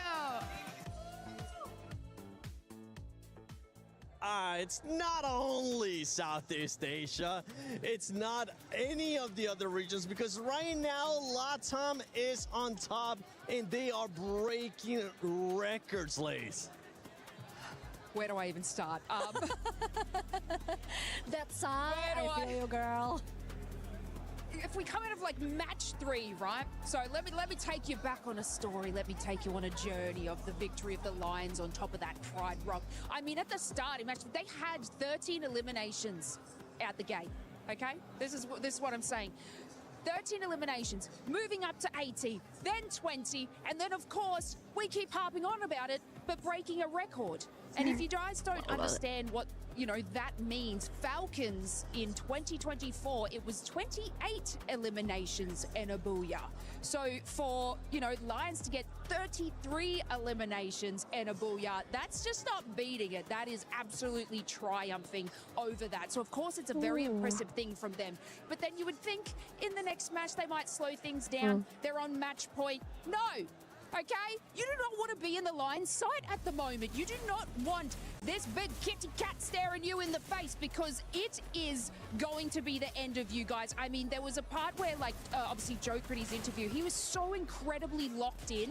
And within this final match, obviously, he wasn't able to be there with his team in that final circle. So you can see the kind of a little devastation that he probably felt like he was letting his team down just so slightly. And even though that they've made it through here, they just needed to play a little bit more patiently when it was Loud versus Twisted Minds. Obviously, Twisted Minds got eliminated. Loud had the still 4 of their members up. But if they could have just pushed at this very moment, they would be lifting the trophy. Yeah, I mean, sorry guys, I'm sweating. That's just goddamn. Yeah, I mean, it was real difficult, especially with one player missing for the side of Lion. It was just really difficult to go and push and charge comparing to the earlier parts when they're full squad. But for Loud, Trap Bro, that M79 grenade launcher, they're boxed in. Twisted Minds boxed in, and they got him hard with that knockdown. 3 knockdowns instantaneously, and it doesn't stop there. Even against the Lion, he still used that same grenade launcher. So yeah, for me, it's not just the team that won. M79 won. Yeah, I mean, getting 2 booyahs in a final is a huge thing. And 16 elimination points, I mean, just take a look at that ranking finals. Yes, Lion is still on top with 124 points, but Loud is definitely following quite close behind. Yeah, AGAL though, we gotta give them, we gotta talk about this squad, because there were some mixed conceptions there with that squad as well. Yeah, I mean, I have to give it up for Lion. They were very smart. I mean, taking out AGAL quite early on the last game, that was the right move to do. They overtook Falcon's world record, and then they did that. That was just very smart. But AGAL, we talked about this before, they were very consistent. Keep getting those points. 11 elimination, and then game 6, they only have 1 placement points and 4 elimination. What happened? Lion roared. They were targeted, and they just weren't ready for that. Yeah, I think it could be one of those things that happens when we see teams hit that match point. This Owl Stars changing. And that's one thing, though, especially for those who are familiar in Southeast Asia. Like, the moment you hit that match point, all you had to do is grab that booyah. Yeah. And that's it, is it? Yeah, I mean, that... So easy. No, so simple. But we've seen a difference in style. We've seen Lion there, despite of being in the same situation as AGAL, both ends of the spectrum. Yeah. Like, Lion was just aggressive. AGAL was just passive. And the moment that AGAL wants to be aggressive, they met against Lion and they got taken out. Yeah, they just weren't playing their exact same game. You can see Lion is playing exactly how they got to that moment. And AGAL, we saw that they prioritized getting position and zone first. And that's probably not, similar to their game style. So that's where they got caught out. So play the same game, guys. Yeah, but I mean, talking about Lion, one thing that we really need to appreciate is the fact that even though they lost Games King a couple of times, they can still manage to get out of a sticky situation. That means individually, they are so ready for this final, and I'm so ready for them to just break another record. For real, for real. I think even with the engagement that we saw against AGAL, it looked like AGAL was going to catch him by surprise, and Lion said, no. We knew that you were going to be coming behind us, and we were ready to take that fight. And as you were mentioning too, Neptune, the aggressiveness out of this squad is what we wanted to see. Now, when we ended up looking at the overall earlier, there is 4 squads that are currently within that match point that could end up winning everything if they get a booyah in the next match. So let me just recap you on which one it is. It's Lion, obviously, with the performance that they've been having, absolutely nuts. You got Loud Snickers that they were able to just get a booyah as well. AGL and Twisted Minds are those 4 teams that could end up winning it in the next match. And the interesting story is that on the last global finals, Games King had to miss his prom and had to miss his graduation, but they weren't doing so well. Okay, it was quite a sad story if you remember, Neptune. And now they are killing it. Games King is having the greatest time of his life. We can just saw it on his face, the calmness that he have.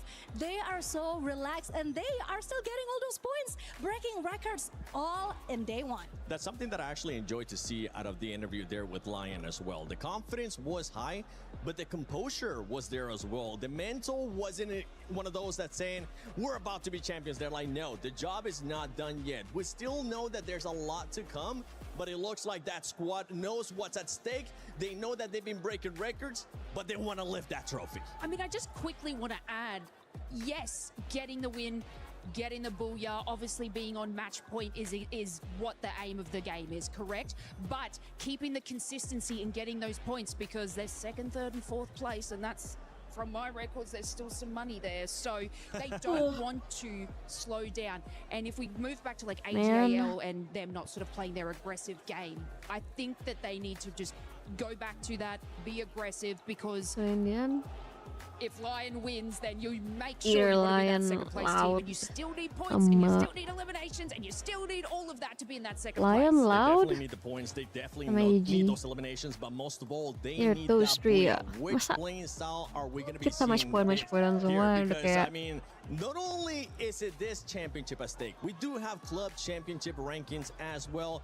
Obviously, from our end, you can see Team Vitality is up there, but sadly, they were not able to make it here. Team Falcons is here. We really haven't seen much of them in AGAL, Neptune. They could have a chance to get that trophy. Yeah, I do agree. I mean, this is a great chance as well for AGAL for a free fire, and this might be a good chance for them to really feel being a champion in Battle Royale, because last global finals they were champion but in a different mode. So like the motivation they have coming from a different competition, going here in EWC, and we're seeing that the consistency is there, the patience is there as well, but it's more of really getting it, making sure that every move is calculated and not risking that much. I'm seeing that Falcons are here. I mean, we got a chance to see earlier on Fire actually showing up for the squad.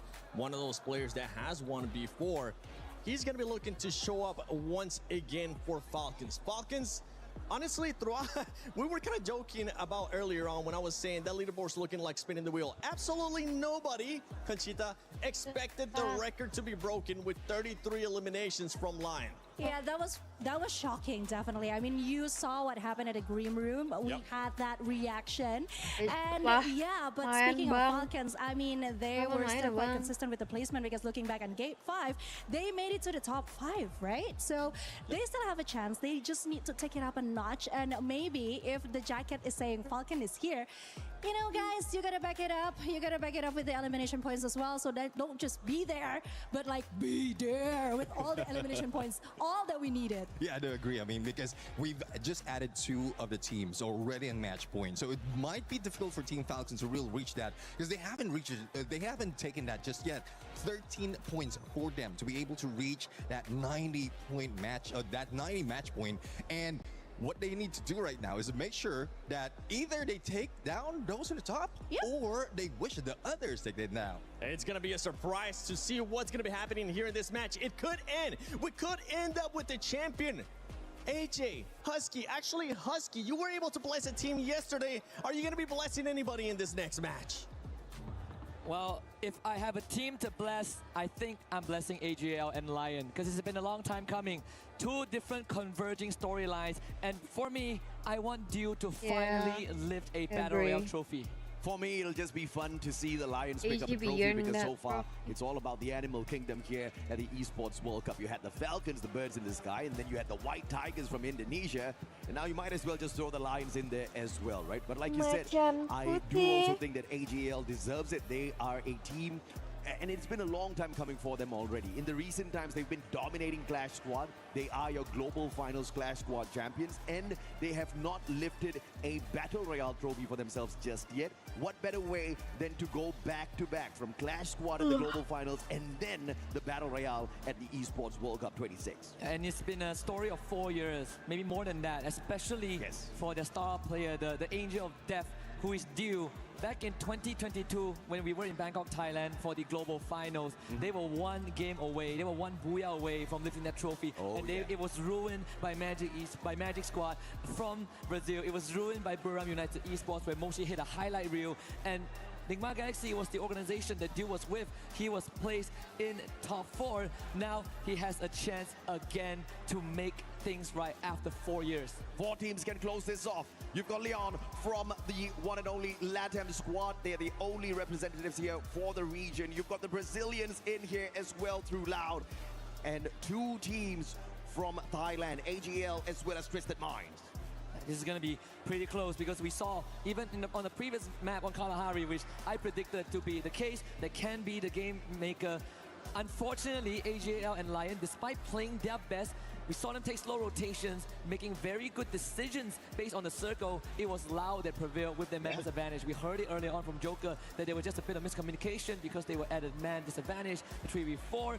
And that is enough for Loud to now join the ranks of a team that can win it. Back for Brazil. And you know who's going to be proudest if Loud actually wins? The Corinthians. Oh, yeah, absolutely, man. Now, Loud, they are the only ones here on the Grand Finals battlefield that have got 2 booyahs to their name. But can they go back-to-back? We just played Kalahari. Now we're about to hop on into Solara. Ladies and gentlemen, boys and girls, this is game number 7. Does it end here? 4 squads have the chance to do it. Many others have an opportunity to play spoilers. This could be where the trophy gets lifted. Lion sitting at top 124 points, but once you cross the 90-point threshold, the point starts mattering as much as the booyah. It's not how you start, it's how you finish. And if Lion lets this slip away, the most they get is a 2nd placement.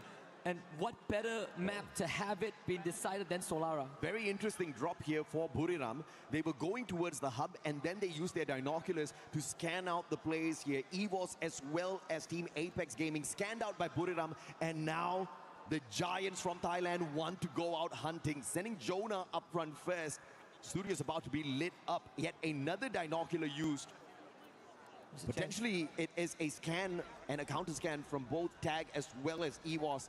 Things are about to get messy at the studio. I wonder if BRU is going to try and go on the hunt. I mean, they need to. Show a bit of that desperation, right? Which much needed. I mean, Tag has already lost 2 of their members. I believe it's EVOS that claimed the first 3 points, which the Indonesian squad so far haven't been showing up. In fact, both the Indonesian squad were top 3 last year, and right now they're not even at the threshold of 90 points, but this STC replay at least gives us a good insight of how EVOS were able to get off on a good foot. Unfortunately, it's just the mini Uzis in the hands of the players there from the side of Tag, as you saw. And EVOS having an advantage with the weapons that they were able to initially collect, probably because they hit the ground first. And 2 crucial points for them. Tag, on the other hand, with those revives, Katie God will find Bobs as Team Apex Gaming tries to rotate out of the compound.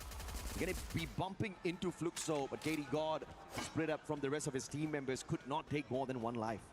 3 teams have a chance to reach the threshold if we don't end here. Fluxo, Buriram United, and to a degree, Falcons. Obviously, Falcons are the closest if they do make that run, which we have seen miracles before.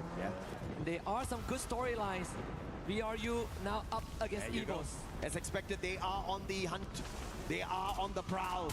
But will they be able to take the Predators, the White Tigers of Indonesia, out of the race here? They have called out for the lightning zone, which means it's going to be tough for EVOS to run away.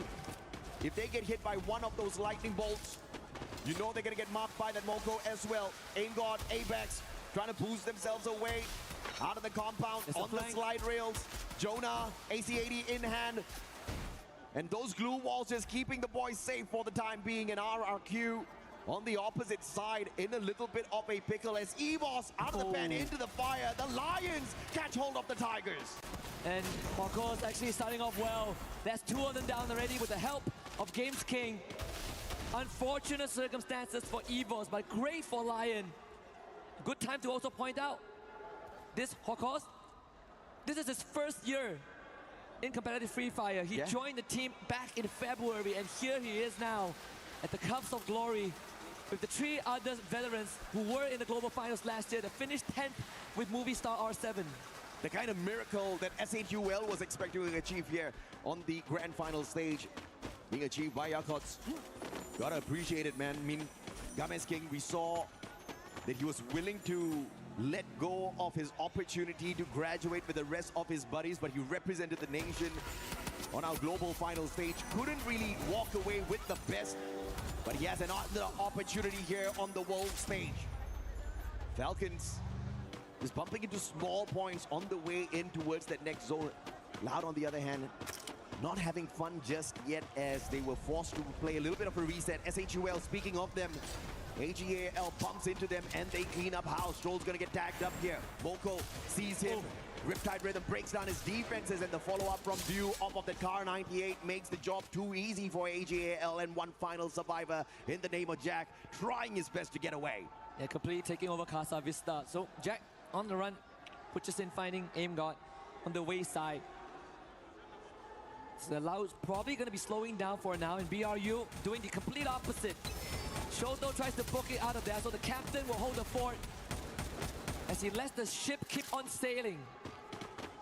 On the survival stage, the opponents there were easy picking for SHUL as well as Total 8 Team Apex Gaming. But in a lobby full of monsters, India is struggling. But I say valiant effort, man. Almost nobody expected them to get into the grand final, so it is a big win for these two teams, big win for the nation as a whole. I mean, India's making their way back onto global stage after many, many years. And such an achievement is definitely admirable. But how far can they go? Can they now start playing spoilers? Can they keep the competition alive long enough to activate match point for themselves? I mean, that would be a miracle if we ever saw one. We have uncapped games, so there is always that possibility. Oh, yeah. Which I do look forward to if we ever get to stretch this out. So far, it seems like the dominant teams are still alive and are still kicking it. Joker, another sharp one on the Moshi, who has not been finding much in this grand finals. Lion has now bumped into EVOS, bumped into Buriram, but of course not the full squad of Buriram. They were able to sneak away via Super Sniper. Now Cluster will not find On Fire. Great blue wall, and he pops the Painted Refuge as well, keeping themselves safe from those grenades. But it's a three-way battle. Riptide Rhythm breaking down the defenses down in the middle. RRQ now have to be careful. They're about to be backstabbed. Falcons do have a little bit of a leeway here. Rans with the AC-80. Has to make sure he doesn't get caught out here by the players on the side of Loud. And Falcons using this opportunity to quickly back away. But the angles will get them caught out. Limit just hiding away as RRQ loses their numbers. Not really the rotation that Falcons wanted to make, but thankfully didn't have too much casualty, and Lau recovers from that exchange. Twisted Minds hearing all of this go down. So Lau is not out of danger just yet. Lightning Zone called out. Some survival play from the squad, or could it be Twisted Minds who are coming in for the attack as well? Smelling blood out there, and they want to reap the benefits of the efforts from these two squads. SHUL on the way in. Man, this is going to be a very messy fight right outside of Riders Club. Team Apex Gaming could also join the fight here. Who wants this most? I mean, it is a battle royale at its finest with that Lightning Zone out there, but everybody slowly inching closer and closer towards the next circle. Lion versus Buriram. This is round 2. Let's see what happens. Lion wins this. They free themselves up on the western side. And it will be just like the same situation as Kalahari earlier on. Yeah. When Lion takes the west side of the map and AJL takes the eastern side, and they both meet in the middle. But with EVOS out, now this could be BRU's chance to find some redemption. Udah ini map terakhir ya. Udah. Please. Keterlaluan kalau kalian tidak bisa memenangkan ini, Bang. 12 map itu tidak lucu ya. Gue yang nge-stream juga mau sih, asik sih. But god damn. 12 matches? This is already 7. Please. Number 7 be nice. Managed to get away from that situation. But what is this? Buriram with a player out in the open. If the stealth bite runs out of time, oh my goodness. Shoots him right in the knee, takes him out. One final survivor for Lion. Moshi was so ready to intercept that rotation. He wasn't even in the early exchange. It was just get high on Wasana. And Moshi already went out on an adventure, anticipating that rotation, but thankfully, the young kid of Lion brings the rest of his seniors back, and to get another shot at this. AJL now facing off against Falcon to deny a potential 90 point, but they will trade for now. Pina, can he go big here against Nameless, who so far has been sublime, but Pina will get taken out by Dew, and AJL Sublime. Those glue walls don't match for the M82B, especially in the hands of Dew. Great advantage taken with a weapon in hand. In fact, he's got the AWM as well if he wants to pack a super punch off of those snipes. 5 eliminations strong here for AJAL. Already activated match point. They want this booyah. It's all about the booyah here.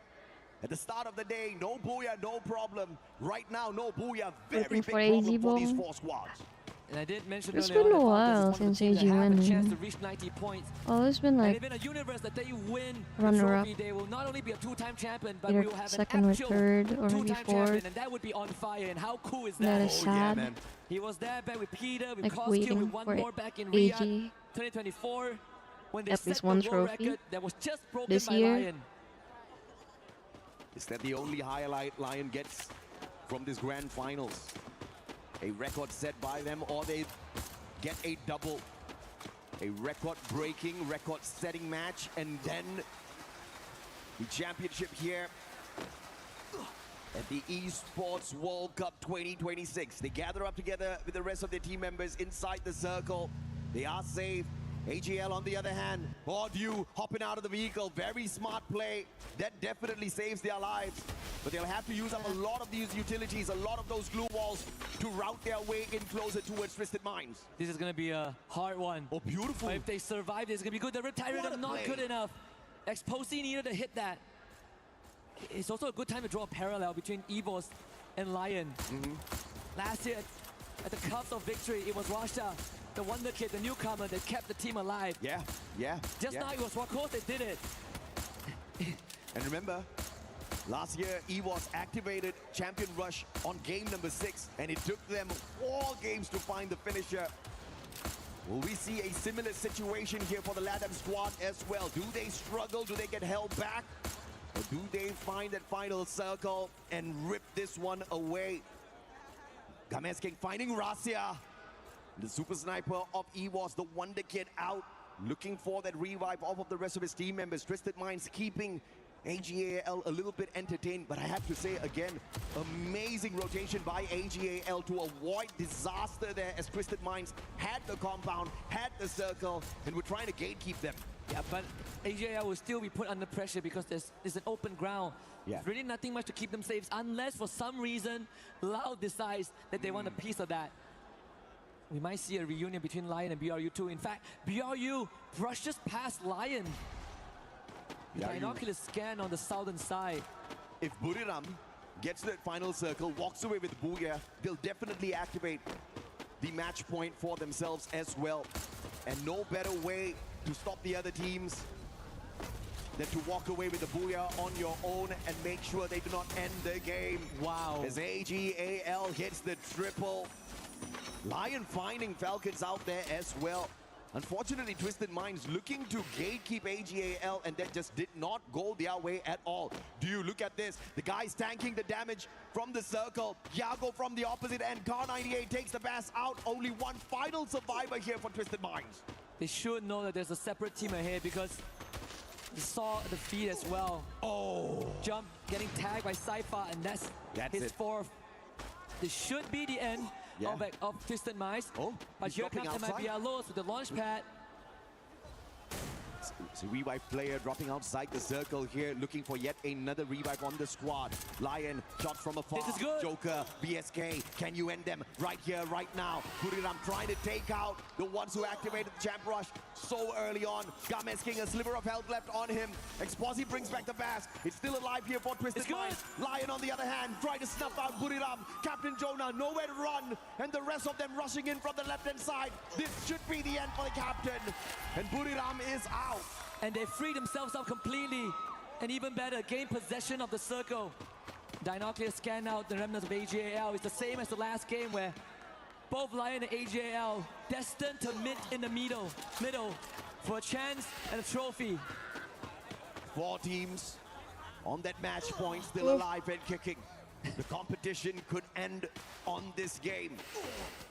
Unbelievable. There are 4 others who can prevent them. Your reigning defending world champions from the EWC still alive and kicking, although they have not really looked super aggressive at all. Booch is in, what a double nade, and the site as well to annihilate SAQL Esports. AGL down one man without Cypher, who has been tearing up a storm so far. Can they overcome Laudia? Seems like Dew says, hell yeah, he can. Shots from afar. Dew just trying to put in some damage here, but he's going to be pressured by the circle. Do you have the glue walls on yourself to protect your life, Dew? Baros on the front lines. They've already been locked in by the thrill of battle. That's the only reason why they paused their rush. But now, without that thrill of battle pressuring them, do they have enough time as the circle catches up with them as well? Nameless takes himself out with the ice grenade. That's not the play you want in a circle like this. They could miss it out again. Dew is the only person who has some safe haven behind the glue wall, but they still has to outrun the blue. And in the meantime, Lau has the full team alive, and look at where Lion is. They're fighting with the White Tigers. If Lion overcomes Evos right now, this might be it, and they have just done it. In the top 6, Lion incredibly healthy. They're right smack in the middle as Twisted Minds burns. Twisted Minds out of the equation already. AGAL, only 2 more survivors. Team Apex Gaming waking up in what could potentially be the final game here. Only TAG can stop the trophy lift. Oh man. India, can you do it? Can you help the rest of the squads? Can you keep these games going? AGL with the pressure. Baros cooking up the grenade already. The shot from Lion, Games King. We're it guaranteed. will end here, Husky. We're guaranteed a champion. It might not be AGL though. The dream might be cut short again, just like last year in Riyadh. But for Latam, it could be their first. And for Brazil, for Loud, it could also be their first. What is going to happen here? Baros Dew, M60 in hand.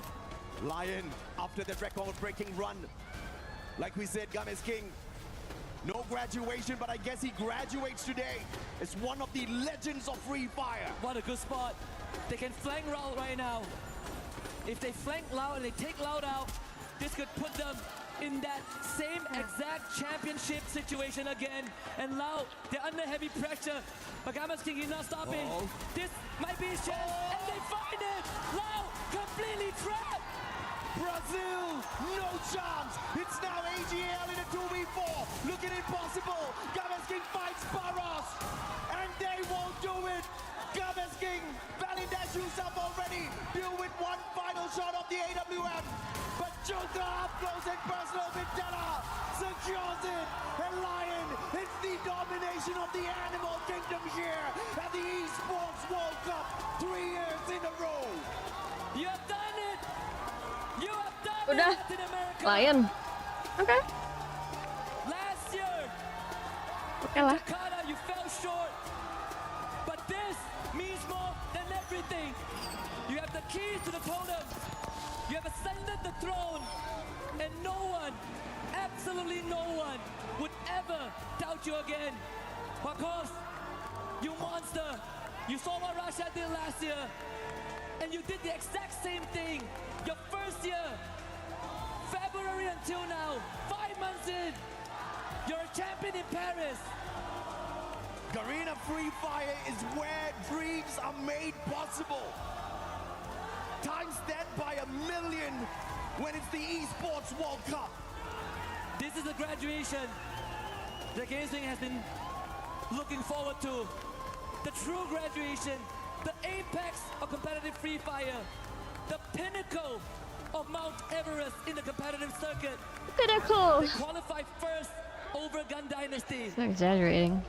Yesterday, Pinnacle. they gave us a performance that was jaw-dropping. We thought they might not make it, and they did. They finished first. They crushed the keys of the bottom two. They came in today, they set a world record with 45 points in a single round. And they finished the job 2 matches later. And they get to pull the lever again, but even better yet, seal their trophy at the totem. As Movistar R7 at the Global Finals 2025, only the 10th spot Husky. They really couldn't go very far at all. It was definitely a heartbreaking run. But they did not give up, man. If there was a fight in them, they showed that that fight was alive. And not only do they break the record of Falcons, they set a brand new one. And they have brought the whole of Latin America alive in the competition. One of the biggest threats from Brazil, always behind Brazil. But now they are in front. And speaking of in front, let's throw it over to Bonnie. We need the interview.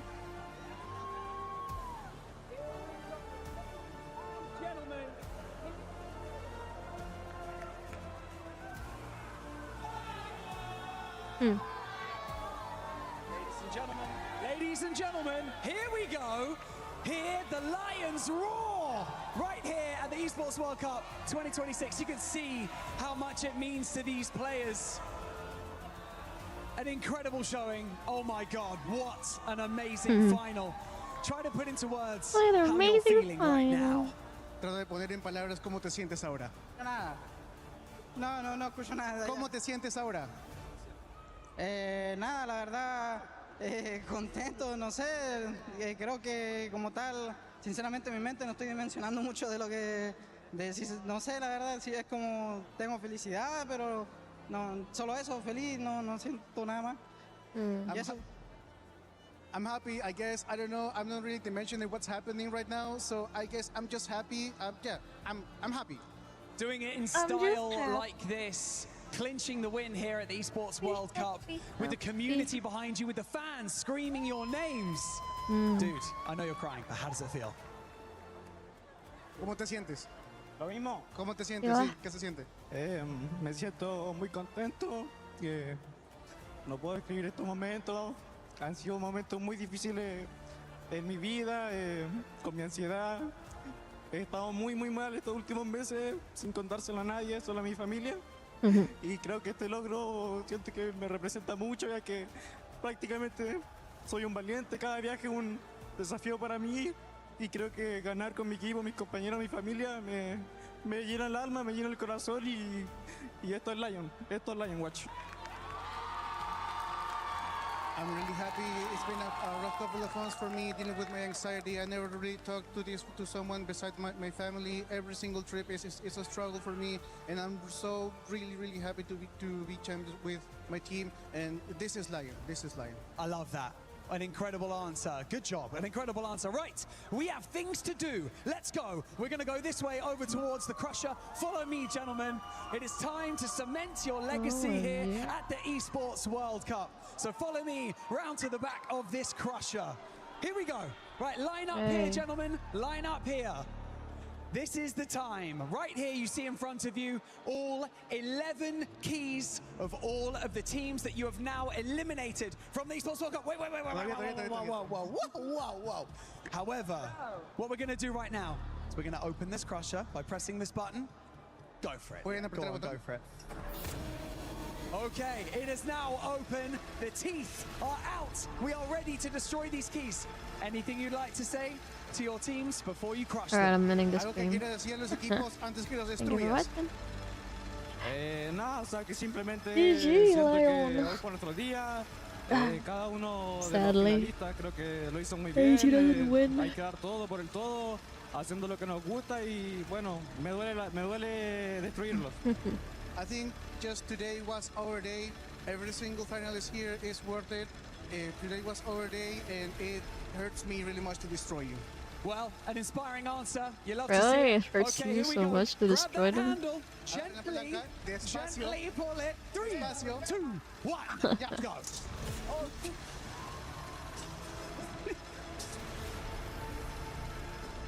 Okay. Did that feel good? Does he do it? Yeah, it did. That felt good. Okay, one more thing to do. You know what's going to feel better?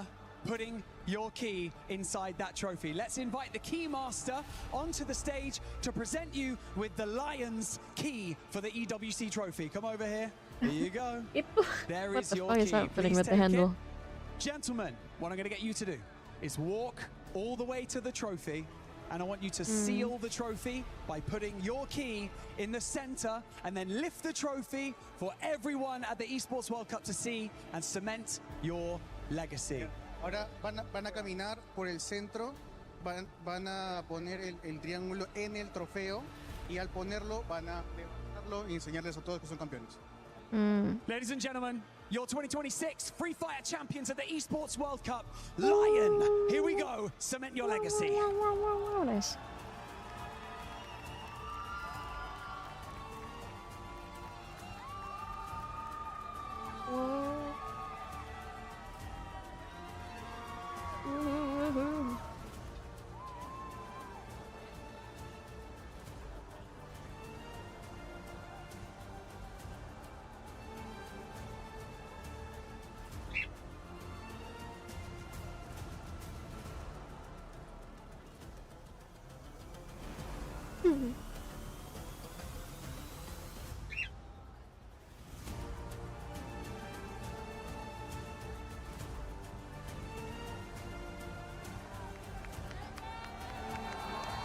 Ladies and gentlemen, your 2026 champions of Free Fire at the Esports Bisa nggak sih World tuh Cup. kamera Make some noise for nggak Lion. phones?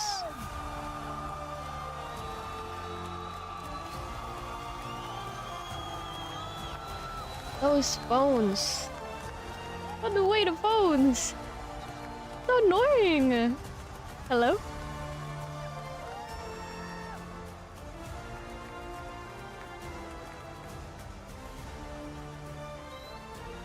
Put away the phones. Anjir itu handphone. Hey. Kameramennya juga. Oppo ya kameramennya, Cok.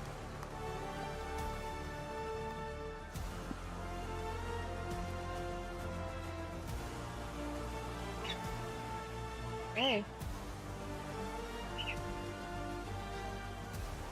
All right. GG. Okay, ending the stream now. Bye. I want to talk to you. Yeah. To secure a championship here at the Esports World Cup alongside bye. these teammates.